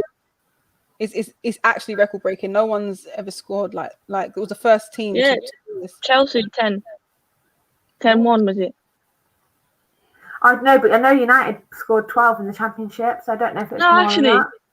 I'm gonna have to push. No, it's in the WSL. I know that's why I was like, oh. I'm gonna have to push you for a final answer here. Go on, Soph. This one's to you. I'm gonna go with Charlotte in the chat. 11-1 Arsenal. Oh, you little cheat. The correct and answer I'm thanking is Charlotte and Jess there. Because at the last second, that just popped up. I was about to say 10-1, and that popped up. I was like, okay, I'm going to go for that one. I can confirm the correct answer is 11-1. Arsenal v Bristol City at home, where Arsenal thrashed. Thank you, Charlotte and Jess. 11-1. I wouldn't know that one. Question number 9. Arsenal and Chelsea have both won the same amount of WSL titles. How many have they each won? Since 2018? No. I don't know. 2. I've got no idea. Go on, give me a number. Arsenal and Chelsea. Hang on, is this joint? Is this have they got the same? Yeah. Yeah, they've got the same amount. Okay. 2, 3, 3. What's your final answer? Yeah, I agree. I'm 3. It's got to be more than that. 3. Is that your final answer? 3 or 4. Yeah, 3. Go 3. I can confirm that Arsenal and Chelsea have both won 3 WSL titles each. Well done. Yeah. All right. Is this the last question? It is. Question number 10. Which game holds the record for the most number of fans attending? Remember, this is a WSL quiz. So in the WSL, which game holds the record for the most number of fans attending? It must have been one of the derbies on the women's football weekend. Must have been. How many were the game we went to together? I don't know. Did you got to name the teams in the game? Yeah. You haven't got to name how many people were there. No, you don't have to name how many people were there. Just the team. Actually, and I'm saying this now because I swear people went to a game with Robbie. I remember seeing this on your, and I wasn't stalking you or anything. This says weird now, but I remember seeing it. It's ages ago, and I feel like it was a Tottenham Arsenal game. There was like loads of people there. It's either going to be the Manchester derby or the North London derby. What are you going to go with? Very big. I'm going to go Spurs Arsenal. Spurs Arsenal. You think Spurs v Arsenal had more than Manchester? I mean, it's kind of saying that you think Arsenal the bigger club if you say this. No, Arsenal just weren't saying because the fans are FC. You know what I mean? Is that your final answer? Spurs Arsenal. Meg, do you agree? Yeah. I can confirm for the last £10 we added to the pot from your quiz that the game that held the record for the most number of fans attending was Tottenham v Arsenal with 38,262 people in attendance. Yes. Was it the game I'm on about? Did you go there with Robbie or something? No, I wasn't with Robbie. Am I thinking something different? That was Connie Cup. I was there with who was I with? I don't know. I remember seeing loads of fans anyway. I can't remember. But yeah, it was lots. And if I'm honest with you, I was invited, so I wasn't sat with Arsenal fans. I was literally surrounded by Spurs fans, and I'm surprised I didn't get attacked because I cheered every time we scored loudly, and it wasn't best pleased, to be honest with you. Oh, well done, guys. Can I get a confirmation how much they raised, because I have not been keeping count at all? Yes, please. Oh, well, you haven't done that all alone, but you've contributed. So what we did that so far. Oh, congrats, man. Guys, can I just say, this is like really good for people to do this. Go and donate to Gold Diggers FC. Like, from grassroots, you've already spoke about how hard it is for girls to get involved in football. Every little helps, so Tesco say. So yeah, go and get donating and help people out and help the girls out at Gold Diggers FC. This is for a great cause. And yeah, loads of girls are going to benefit from it. Thank you so much, Soph. Love that. You've done my plug for me now, because I need you guys to click the link in the description and donate and support the cause. And thank you so much, Soph, for Meg, and coming on. Tell us where we can find you. Go on, Soph. Go on, Meg. It's like. Firstly, thanks for having us on. I'm Soph Richo on Twitter, Soph Richo with a kiss on the end of it on Insta. And you'll find me and Meg on Hair Dry Treatment on YouTube. So if people could sub there, we'd really appreciate it. But yeah, thanks for having us on. Perfect. And I can confirm you actually earned £90 from that quiz, so 9 out of 10 is not bad. The one I got wrong cost us 100, man. Oh. Yeah, sorry about that. Thank you, Pippa, for having us on. Like Soph said, all the money donated it's so helpful for women's football teams, and it's going to be utilised, I presume, so well at Gold Diggers. So anything that you can donate would be just brilliant. So thank you so much. And thank you, Pippa, for having us on. Thank you so much for joining, guys. And as always, as we segue into the next bit, I'm going to show you another video from Gold Diggers FC. So I'm here with Fleur, and you are the founder of Gold Diggers FC. We were established back in September 2015, so it's been 5 years of digging deep for those goals. So we're a team that's about availability, not ability. A lot of women and wider people completely missed the boat when it came to football because they weren't offered it at a young age, or like me, they were turned away from it at a young age.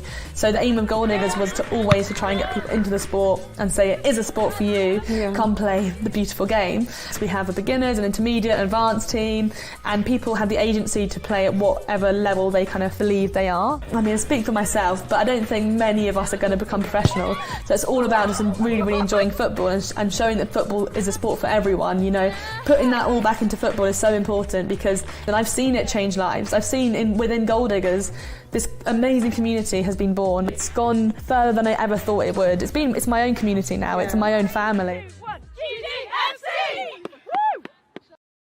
GDFC. Thank you to everyone that has donated so far. If you haven't yet, remember you can click the link in the description or scan that QR code. I have another guest joining me.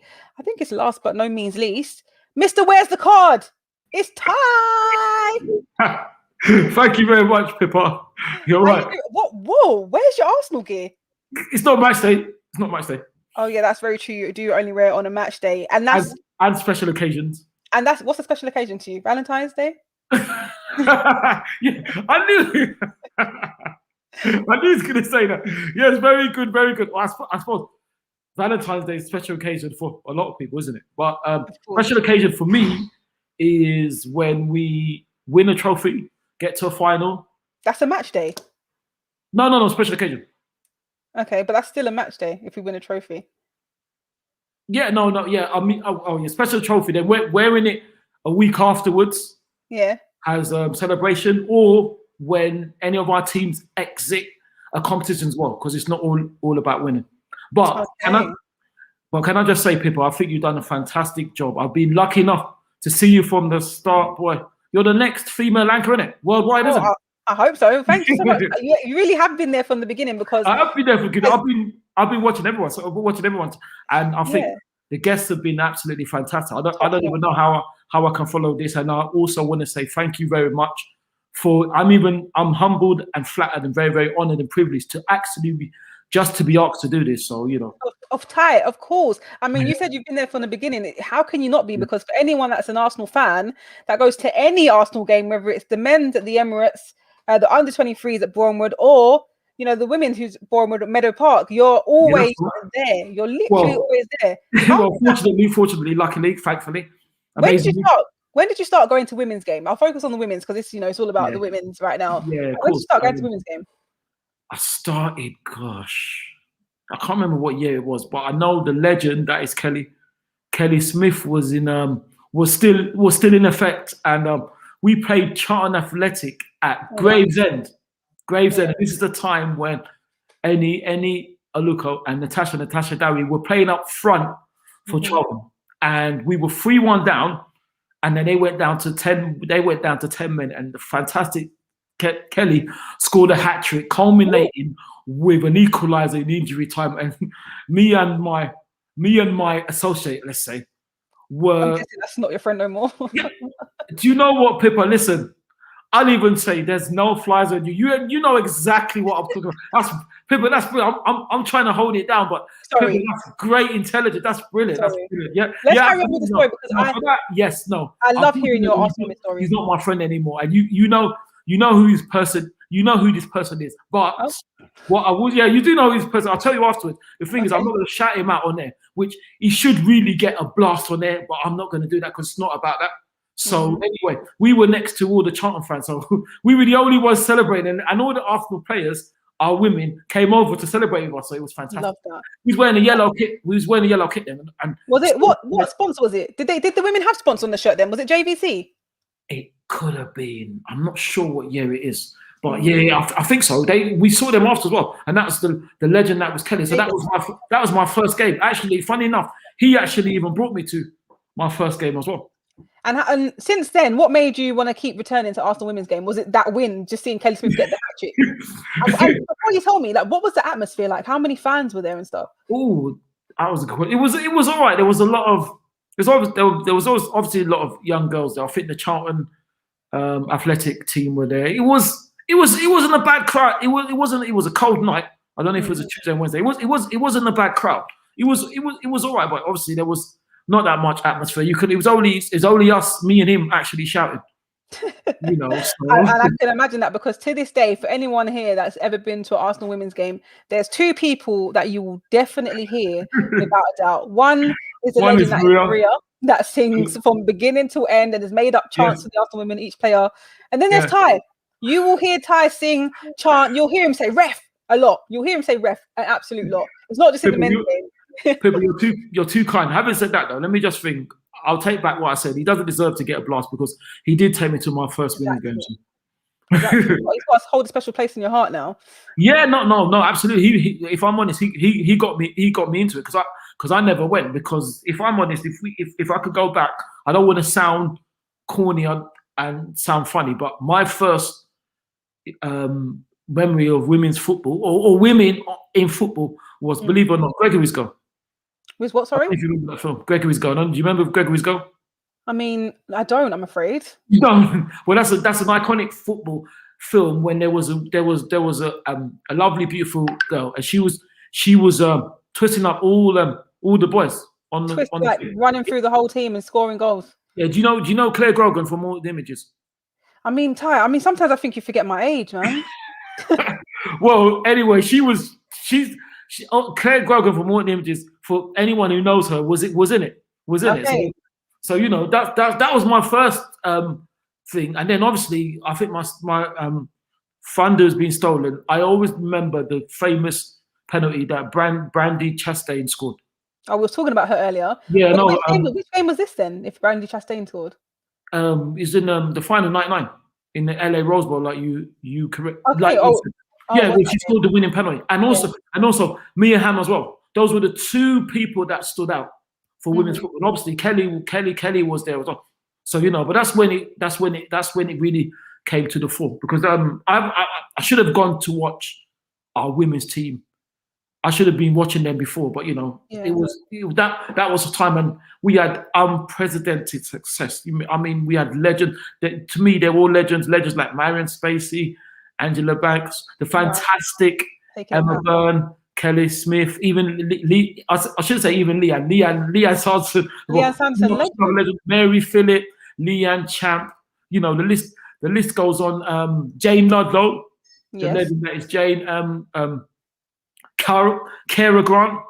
You feel like you have to name the whole squad now, don't you? You don't want to leave anyone out. Yeah, but they were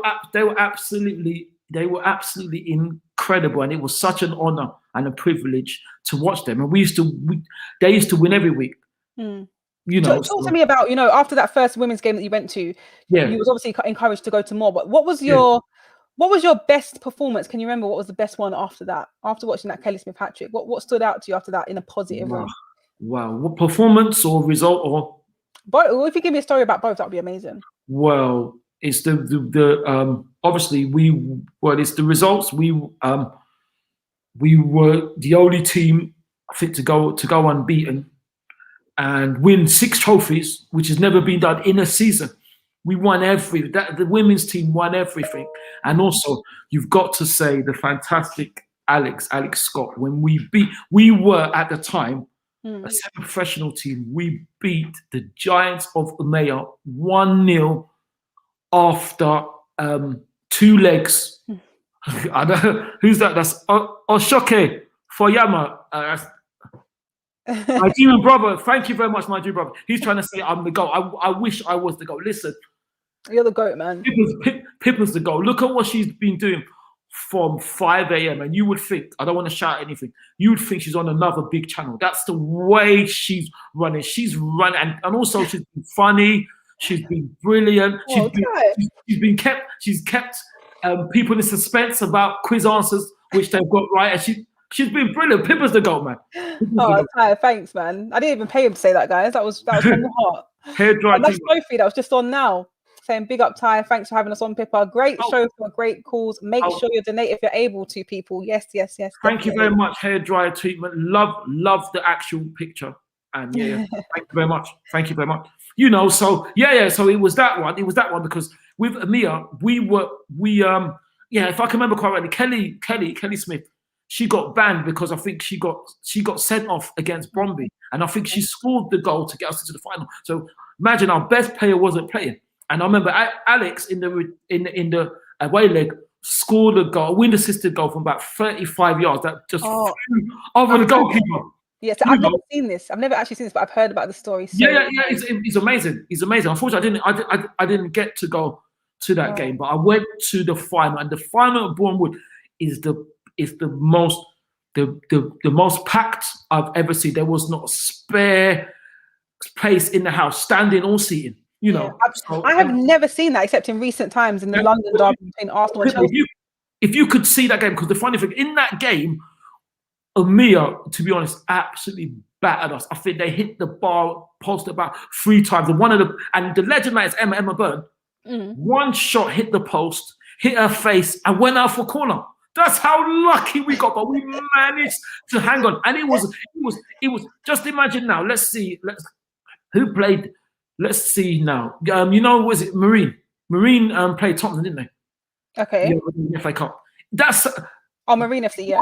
That's how big it was because we were semi-professional. Amia were fully professional. So to beat them was a big deal. It was incredible, and that's one of the most incredible results of our history, really. And was it 1-0? You said it was 1-0. Alex's goal decided it because it was 0-0.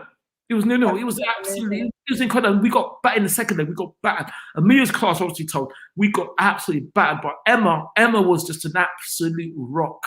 It was like, thou shalt not pass. Now, you said, that you wasn't at that game. So, no, I wasn't.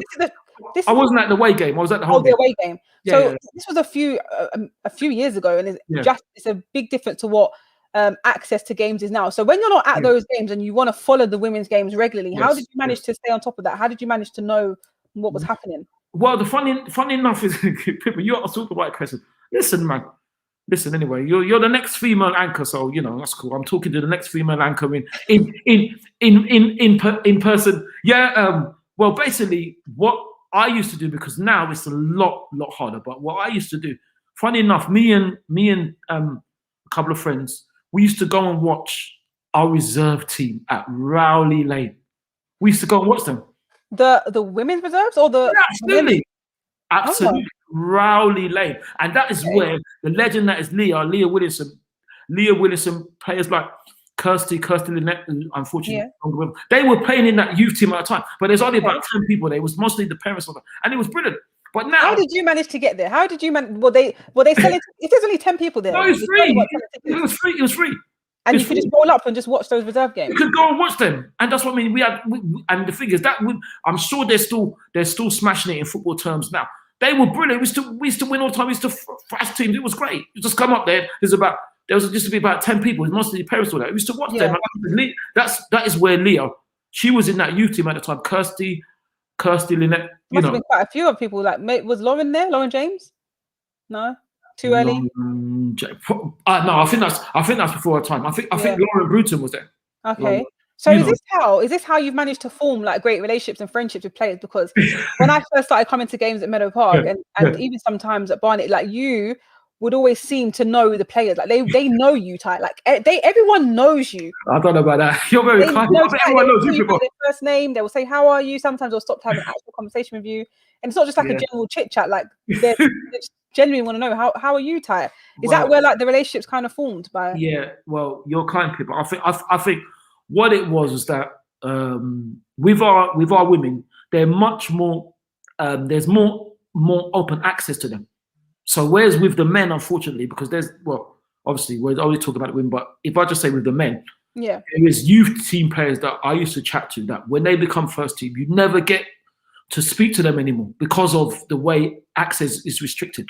But on the women's side, obviously pre-COVID, you can go up and chat to them, and they're very, very humble, very, very polite, and from what I see, 99% to 100% of the time, they will always stop and have a picture taken, no matter what the scoreline is. And so and when I say players like that, players like Leanne Sanson, Kelly Smith, Emma Byrne, absolutely fantastic. They were fantastic. Laura Harvey, our ex coach, were absolutely fantastic to chat to. The list goes on. Leanne Chapman, Mary Phillip. You actually could speak to them. Katie Chapman, another legend. Unfortunately, I know she's with Chelsea now, but she was part of that great. Players like that were fantastic, absolutely fantastic to chat to. And they would always give you their time, which obviously everyone's grateful. They would always give you the time. So it was fantastic to chat to them. It was absolutely fantastic. Jane Ludlow, Faye White. You always could chat to them all the way. You've had such, what is the word, enviable access to some legends in the game. And speaking of access, I know you know why we're here tonight, raising funds for Gold Diggers FC, and they're all about, having access to pitches and so forth. So which I think is another short video quickly, just to remind you why we're all here. Right. You should actually join. Come along, Haggerston Park tonight. I want to. I might come tonight. You should come. Yeah. Get your boots on. I don't have boots with me, which is a shame. We'll find you some boots. What size are you? 6. I might have to buy you some boots. Damn it. I feel like I'm giving birth again. I don't want to embarrass myself. You won't embarrass yourself. It's all ability. It's football for all, Exactly. It's availability, not ability. And are you available? I'm kind of available to that, yeah. Experience the Haggerston Park experience because it's so exciting, and also experience being on a team that will celebrate everything you do. Literally, we clap everything. So we need places like this because right now I feel like I've achieved something. Oh my God, yes! What a day! Look at that, Ty. See if you trained. Yeah. How did you do? I mean, say the least, but it's not about ability. It's about available. Which I think is absolutely amazing. That's why I got to give Gold Diggers, shout out to Laura, Gold Diggers a lot of respect, because it doesn't matter. Even if you can't play, you can come down, and ability is no factor. I think it's amazing. And also what I was saying before the advert was that it's so sad that they have to raise money for this, because it should, the money should be there to support anybody that wants to play football at a grassroots level, irrespective of male or female. So the fact that they have to raise money is quite sad, but it's great for all the guests and everyone to do. And I'm just happy to be part of it. But if I can say, Pippa, sorry to interrupt, because I don't want to forget about this. I would like to I heard the Don Robbie and the other man you had on. James. James, yeah, thank you. Sorry, James. Yeah. Yeah, sorry. Talking about Joe, and I would just like to defend Joe. I don't think he should go. I know we've had a sticky time, but I want to rewind back to last season when the WO season was unfortunately finished, and he went on a points-to-points basis. Now, okay, you could say that it was chosen, but at that time, we were third in the league with a game in hand in a very good position to retain our title. I know it was given to Chelsea, but if that season had played out, who knows what would have happened? True. Who knows? You know, and Joe's the first manager after Pedro Lozo, who I thought done an okay job to win us the league in 2 seasons. And as you said in the quiz, we only lost 2 games. We won 18 games. You know, which is no mean feat. And we have to remember, with this season, obviously, unfortunately, things have happened.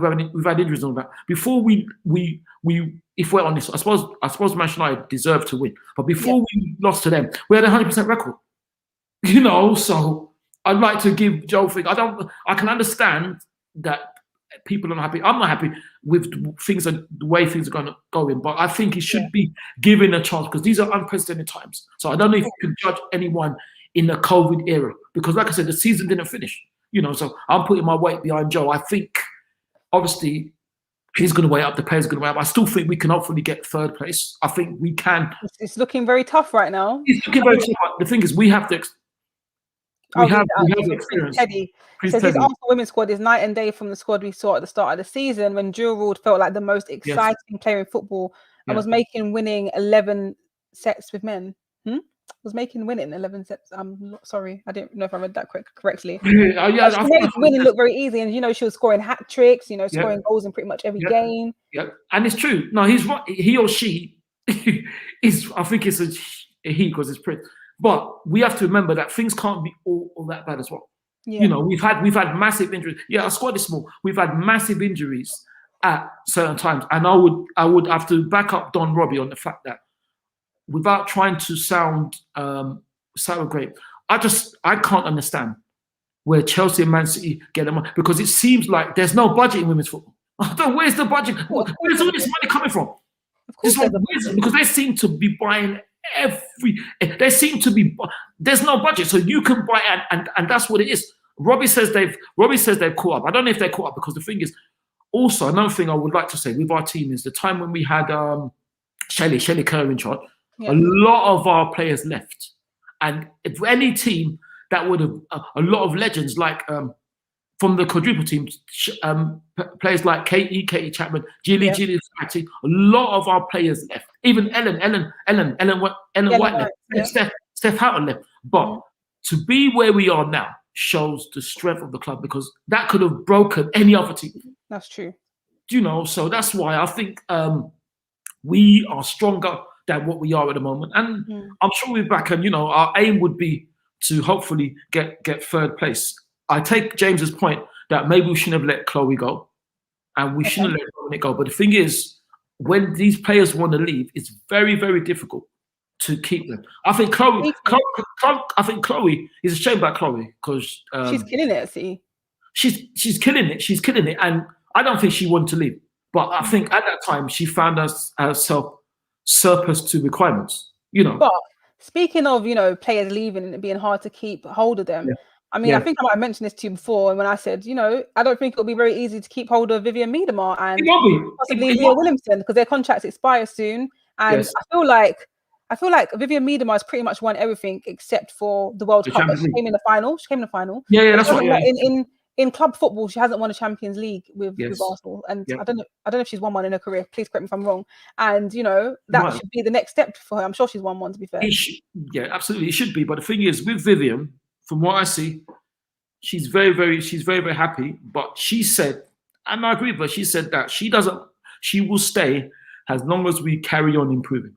And that, to me, I don't have a problem with that. The thing is, we have to match her ambition. Just like we've got to match Mia's ambition and Kim's ambition and Jennifer's ambition and Manuela's ambition and Jordan's ambition and Beth's ambition. We've got to match their ambition. And I think we will because they do trust Joe. They do trust Joe. Like I said, I have to keep on saying it. The COVID thing is very, very big because to me, I know Chelsea were giving it, but you know what I mean? If we won the league like that, I would say we don't deserve it because the games weren't finished. So how do you know?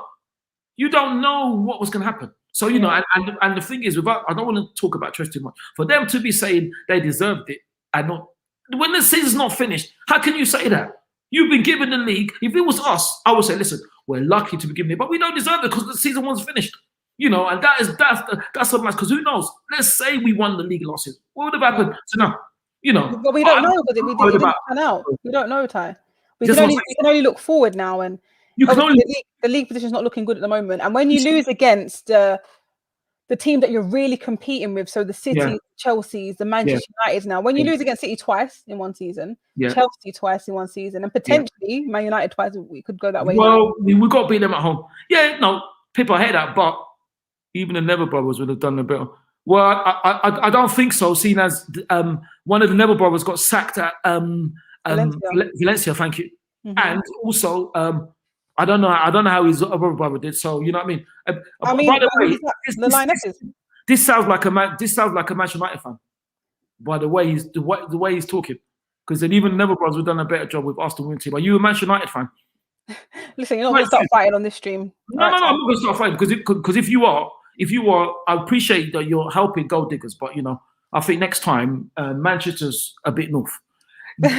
So, you know, but yeah, no, Pippa, you're right. But what I would say is against Man City, we were very, very unlucky because a last minute goal, a last minute defensive communication against Chelsea, even unluckier because the shot that Lottie deflected. Yeah, it was unfortunate. Manuel had no chance. That's what I'm saying. Yeah. So you know, it's little things like that. But all is not lost. All is not lost because when you got a player like Vivian, who is the top broken the record in WSL, you know, when you got someone like that, the things, you know, I think Joe should be given time after what he has done. Yeah. Because the thing is, all right, obviously talk about so people are moaning. I didn't these people that are moaning on social media, which I got right, weren't moaning when we're winning things. Exactly. You know? Everyone was very impressed. Absolutely, but I've got to say, and Pip, I don't know what you think. I just because I look at it and I'm saying, where is this money that Chelsea? Because it seems like they could. So is there no budget in women's football? Is there no? Because they seem to be buying everybody, and that's what they're buying everybody. And the funny thing, who's everybody? They got Pernille Harder. They got Sam Kerr. Chelsea. Yeah. I mean, it's only they got Sam Kerr. Look at that squad. They're buying and so Manchester City. And the thing is, Arsenal bought in the players too. Caitlin Ford. Yeah. Sorry, go on, Pippa. Sorry, go on. Caitlin Ford, Steph Catley, Lydia Williams, Steph, Maritz, Madeline Cook. Yeah, absolutely, but not. Yes, no, that's true, but not to that level. So it shows then Chelsea and Man City have had to spend to keep up with us. Because we are the echelon. We are who everybody wants to emulate. Yeah, absolutely. The upper class echelon. We are who everybody wants to emulate, aren't we? You know, so they've had to spend money. So in a way, that's testament. That's a compliment to us that they've had to spend that money to get to us. And also, like James quite rightly said, there's loads of our players that are playing in there. There's Chloe, there's Ellie, there's the Carla Humphrey. She's playing at Bristol City. You know, there's Kirsten Lett. She's playing at Liverpool. There's Jade. I think one of your guests mentioned Jade. Jade Bain at Liverpool. Okay, all of them were in our team. There's there's so many of our players that are littered around. Casey, you got Casey, legend. That's Casey. Casey Stoney, Manchester United manager or manageress. You know, so there's so many that's come from us. But you know, no. But listen, Ty. Yeah. Let's stick to the positives because I love when you tell me about all of your favorite Arsenal women memories. Like, talk to me about some of them because the ones that you never tell people when it's your birthday. I can't even remember the day now, but I was at. I'll tell you off air. Oh well, this might expose it now because we was at the Liverpool game when it was your birthday, and the players knew and I didn't because they said happy birthday to you as they were coming out of the ground. And I was like, Ty, it's your birthday. Oh yeah. I can't remember which player it was, but yeah. I'll tell you off air. Yeah. Because I think I told them in because I said thank you for making my birthday wish come true. Oh, no wonder. And the fantastic Leah, I said it's my birthday. She said, "How old are you?" And I said, 35. I wish. I said I'm 50, and she said, I looked okay, which was quite flattering. Oh. You know, so yeah, you're right. I should. Well, I know. I just try to make a secret of it. You know. Okay, no worries. But you know, what's been one of your favorite? There's been a lot of highlights in the Arsenal women's career. You know, cup finals, big games, big results. What's been one of your favorites? Or give us a couple actually, because it's hard to pick just one. Incredible. Well, you can't look no further when when we annihilated Chelsea 5-0, which was absolutely, what an incredible day that was to beat Chelsea. I mean, what's that one, the 5-0 one? Yeah, the 5-0. Oh yeah, I got to interview you after that game. Sorry? I interviewed you after that game. Yeah, that's right. And anyway, I'm not gonna mention anyone, just to say that a certain opposition manager didn't even give us any credit, but just said that this happened, that happened, this happened, that happened, this happened. Whereas if we'd lost 5-0, suddenly we'd have to give other team credit. It was that was an incredible game. That was an incredible game. I mean, it was a good game until Kim Little came off injured. Yes, but it was still a good game. Yeah, well, and a terrible tackle, which deserved the red. And I don't know if it was even a card. You know. Oh, this is perfect actually, because I think I was meant to talk about this earlier, but I was running out of time. Talk to me, Mr. Card, about referees in the women's game. Do you feel like they don't bring out? I know, be honest with me, because I know you talk about cards all the time. I want you to be as diplomatic as possible. I know it's going to be very hard in this subject, but do you feel as if, you know, referees don't pull out the card book enough? Like the red card? Well, no, I don't. And the thing is, the problem with that is that when players foul and keep on fouling, they will do it. And the thing is, I will mention, if I can mention one of our best players. Can I mention her name? Of course, why not? Beth, the fantastic Beth Me. There's been so many times when she's been taken out and injured because she's been fouled and fouled and fouled, and there's been no card. And teams like Chelsea, yes, I mentioned Chelsea, have been teams that have done that. They know that if they go in and they clatter her and there's no card, then they can carry on fouling and fouling and fouling and fouling. And that, I think Jordan Nobbs, another one of our legends, came out and said that the challenge was disgraceful. I thought she was diplomatic, because she seemed quite. It was a terrible. That not only should that have been a red card, it should have been a 10 to 15 game ban. 10? No, okay, now you're being. I mean, that's not a thing. That's not a thing. Sorry, that's not a thing, though, is it? No, it's not a thing, but it needs to be, because you can't. That's what I mean. And the thing is, we've missed Beth for crucial games because because she's been clattered. You know, because Beth is so good now. She gets targeted and she gets kicked down, and she's even complaining to the referee, and yet nothing. She gets nothing. Yeah. I think personally, we've been very lucky that we haven't had a big injury to Vivian. Touch wood. Touch wood. I hope we don't have, that's what I mean, because that's what you know what I mean. That's what I mean. Because that's how some teams play. But yeah, no, I don't think they are. I don't think they do. I don't think they do. You know, but unfortunately, that's just the way it is. We have to get on with it. It's very disappointing. But the thing is, what I would say to you, Pippa, is that I'll talk about the thing. What do you think about the budget? Because is there a budget in the Women's Super League? If I had the answer, because when you asked, I have literally no idea. To this day, people still ask me, how much do women footballers get paid? And I honestly don't know. And I can always ask players, but I just feel it's really uncomfortable to ask about people's personal income sometimes. But I know it varies between different players and different sponsorships that they have personally. But I have no idea what the budgets are. It does, but the thing is, the budget. I'm not talking about the player. I'm talking about the budgets for the clubs, because I don't know, because look, you talk about Liverpool. The Liverpool women's team have gone down now. They're in the Championship now, aren't they? Yeah. They've gone down, but yet how Chelsea women and Manchester women spending so much money when you've got teams, you know, Doncaster, which thank you very much by the way, for giving me the props for that shout out. When I gave Robbie the answer to that. I don't know how that came. Teams like that, they don't even exist anymore. Yeah. You know, but how is that? But yet Chelsea and Manchester City women And Manchester United, Well, but not. it's definitely being funded, isn't it? There's definitely a budget. Maybe it's coming from the parent, like the men's club, or who knows. But Ty, listen, it's always I could talk for hours with you about women's football and football in general. Before we go, just let me know. Which games do you prefer going to? Arsenal men's or Arsenal women's? No, you're not answer that, are you? Listen, the thing is, listen, I can't say what I prefer because we are all one club. That's a perfect answer. Thank you. And as long as we're winning, I support anyone, any team equally. Disappointing with fixture clashes because then you then have to choose. But I support the club.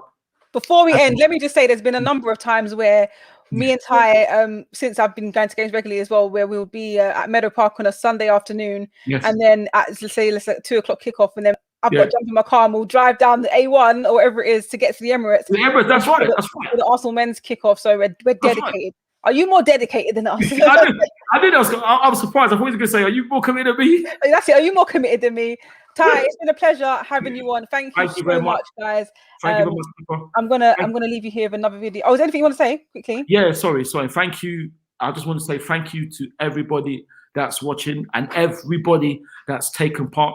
All the guests have been absolutely fantastic. Thank you to you, Pippa, for your fantastic female anchor. Like I said, the next female anchor in lead is her, so she's ready to be signed up by NBC and all that. Obviously, other stations are available, and good luck. Thank you to Laura. Good luck to Gold Diggers. I hope you get as much money as possible. I think it's fantastic what they're doing, and hopefully so many young girls and women can benefit from what they're doing. Thank you very much just for having me, and I'll see you on Thursday for the watch along. Perfect. Thank you so much, Ty. And guys, you can watch another video from Gold Diggers FC right here. Peace. A lot of prices are corporate prices, and a lot of spaces outprices community teams like our own. But we want to make sure we can keep that space. We want to make sure that we're visible on that space. So the main impact that COVID's really had on us as a football club is our ability to fundraise. We had this amazing club night called Murder on Zidane's Floor. You've got these really nice punchlines. But obviously, in COVID times, we haven't been able to run that. We've been running it remotely and making a small amount of money from that. But yeah, it's a massive source of income for us. And as we subsidise our membership and our leagues to make football affordable and accessible for women and non-binary people, it's really important that we're able to continue to do so. So we're having to think outside the box. We want to keep growing, we want to keep providing more football, and we don't want to price anyone out of the game. Any kind of financial help would help so much because that pitch is expensive. I can imagine. Of course, any donation that you can give would be hugely appreciated. Thank you to everyone that's been on this stream. I think this is the longest stream I've ever done. 3 hours, almost 4 hours so far. Some amazing guests that have been on. It would be crazy for me to remember all name by name because I can't even remember what I ate for breakfast most of the time. But we started off with the Liverpool fans, Alex from the COP TV and Amy Lawrence from Redmen TV. Then we had ex-Spurs goalkeeper, Crystal Palace goalkeeper, Chloe Morgan, and AFTV presenter, Cecil G. We also had Flo Lloyd Hughes, Megan Hughes, and James from AFTV, loads of guests. I don't want to miss anyone out. Of course, we had Robbie and James as well, and the women's soccer show, Soph and Megan from, hairdryer treatment. Guys, I'm losing it. It's been a really great show. A lot of money raised. £809 raised so far, somebody asked me. £809 raised, and you can add to that tally by clicking the link in the description, and also see that right there, the QR code. There we go. If you can scan that code, it will take you right to the GoFundMe link where you can donate as much as you possibly can. The thing is, right, I've been doing lots of quizzes. They've been really fun. That's where most of the money has been raised from. We've done a WSL quiz, a United States quiz, American women's football. What other quizzes were there? Just women's football in general. I think the toughest one was the one that the women's soccer show had to do. It was like the Who Wants to Be a Millionaire format. But lots of money raised. Thank you so much for the guys in the comments. Big up Pippa, great stream from start to finish. Thank you, Charlotte, for watching for so long. It means a lot, truly. And I'm sure Gold Diggers FC will be hugely appreciative of the money raised Jessica Keaton, hello, says Pippa, it's been an incredible night. Thank you so much for your support for Gold Diggers FC. Always, as I said before, that training session, as bad as I was, I enjoyed it so much. Like, I actually cannot wait till you get access to pitches spaces more regularly, because I will be there 100%. As long as I'm available, I'm there. It might improve my fitness as well, to be honest with you. Football Game says, well done, Pippa. Brilliant host, very professional. Thank you so much. I really appreciate that. It's been fun. What's been your favorite part of the stream so far? There's been some really good quizzes, I can't lie to you. And I've got a feeling I've got to do a quiz myself. I'm hoping not, because I've been putting everybody under pressure with my who wants to be a millionaire type of posting. That might not be the correct answer, but yes, it is, you know, giving that little essence of suspense. Exactly, Jess. Availability over ability. And thank you, Chins. Always an amazing show with you, Pippa. Thank you so much. You loved all the quizzes. I don't know what my favorite one was. You know, I think it might have to be the women's soccer show one. No discredit to anyone else, of course not. They were hard. I'm glad I wasn't on the receiving end, because under pressure, you could ask me what my middle name was, and if I'm under pressure, I'll be like, so it's very, very difficult. In this next section, it's not over yet. It's almost over, guys. You can almost step away from the screen. I've held you at the screen for a very long time, but I'm now being joined by Laura, I believe. Laura, are you there? Hi, Pippa. Oh, I've been told it's my turn to answer questions. It is your turn to answer questions. So we've seen what you've been doing over the last 3.5 hours. And it's like, well, I don't think it's very fair. You can't get away from this without answering some questions yourself. I think it's fair. Make them easy, please. Well, I don't know about that. So, producer, I believe there's a timer as well involved in this one. I never gave anyone a timer. I know, but you're the host, so you know, mastermind it up. Wow. There's no timer. I can confirm there's no timer. There's no timer. Oh well. Thank God. Well, all right. Well, I'm just going to rattle these off. If you can't answer it, you got to pass it, and we'll go back. How many questions? There's 10 questions. They're worth £10 each. So I don't even get no one to. I don't get no one to confer with. You got yourself. No, I mean you've got your lovely followers in the comments. They might help you out. Come on, guys. Actually, yeah, the producer just messaged me. That's a good shout. I'm going to do a timer on my phone just for my own. All right. Well, where are we at? So, are you ready? No, but let's do it. Well, I'm going to count in. I'm going to count you in. Give you a deep breath. All right. 5, 4, 3, 2, and let's go. Name the captain of the England team. Steph Houghton. Oh my gosh, it changed to Lucy Bronze. I'm going Steph Houghton. Steph Houghton. Who scored an absolute worldie in the Manchester derby this last weekend? Caroline Weir.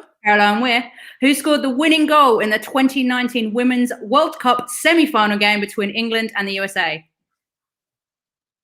Oh my God. I think we've spoken about it. Steph? No. Steph Houghton. The winning goal. Alex Morgan. Correct.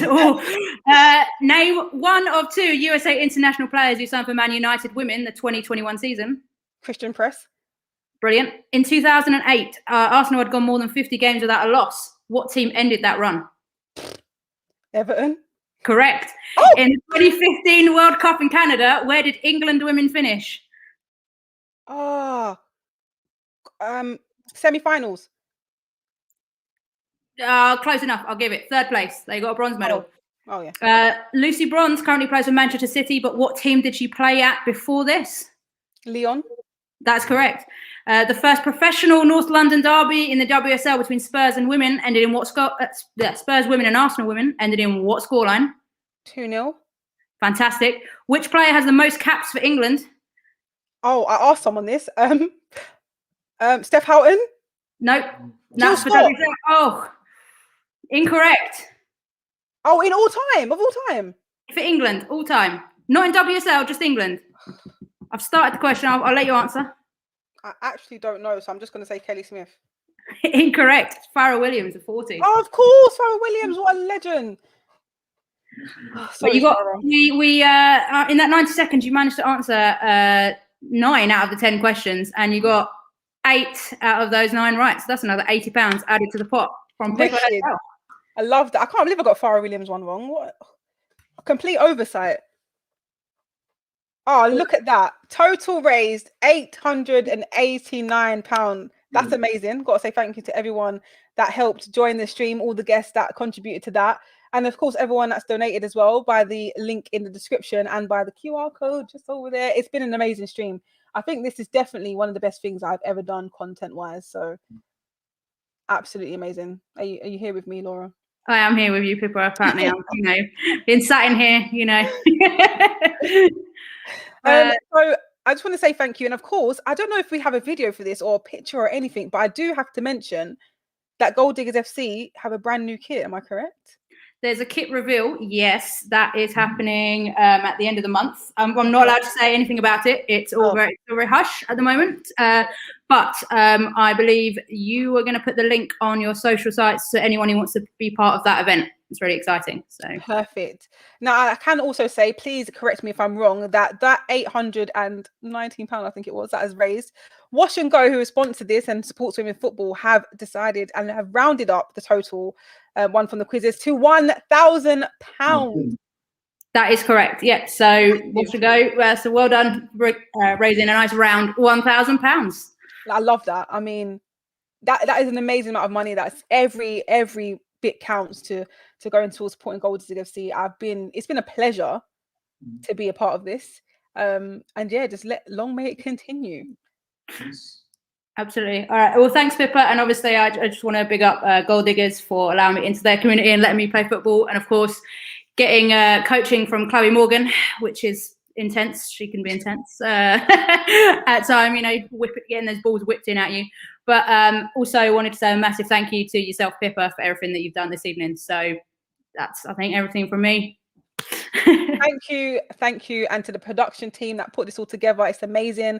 The graphics, getting all the guests organized, and just having a very nice, seamless stream. It's been pretty seamless. So seamless. Yeah. So great shout out to the production team and everyone that has enjoyed it, that's been watching. So thank you so much, and congratulations to everyone helping raise the £1,000. And that's all from me. That's all from the stream, isn't it? So a lot of prizes are corporate prizes, and a lot of spaces outprice us community teams like our own. But we want to make sure we can keep that space. We want to make sure that we're visible on that space. So the main impact that COVID's really had on us as a football club is our ability to fundraise. We had this amazing club night called Murder on Zidane's Floor. You've got these really nice punchlines. But obviously, in COVID times, we haven't been able to run that. We've been running it remotely and making a small amount of money from that. But yeah, it's a massive source of income for us. And as we subsidise our membership and our leagues to make football affordable and accessible for women and non-binary people, it's really important that we're able to continue to do so. So we're having to think outside the box. We want to keep growing, we want to keep providing more football, and we don't want to price anyone out of the game. Any kind of financial help would help so much, because that pitch is expensive. I can imagine.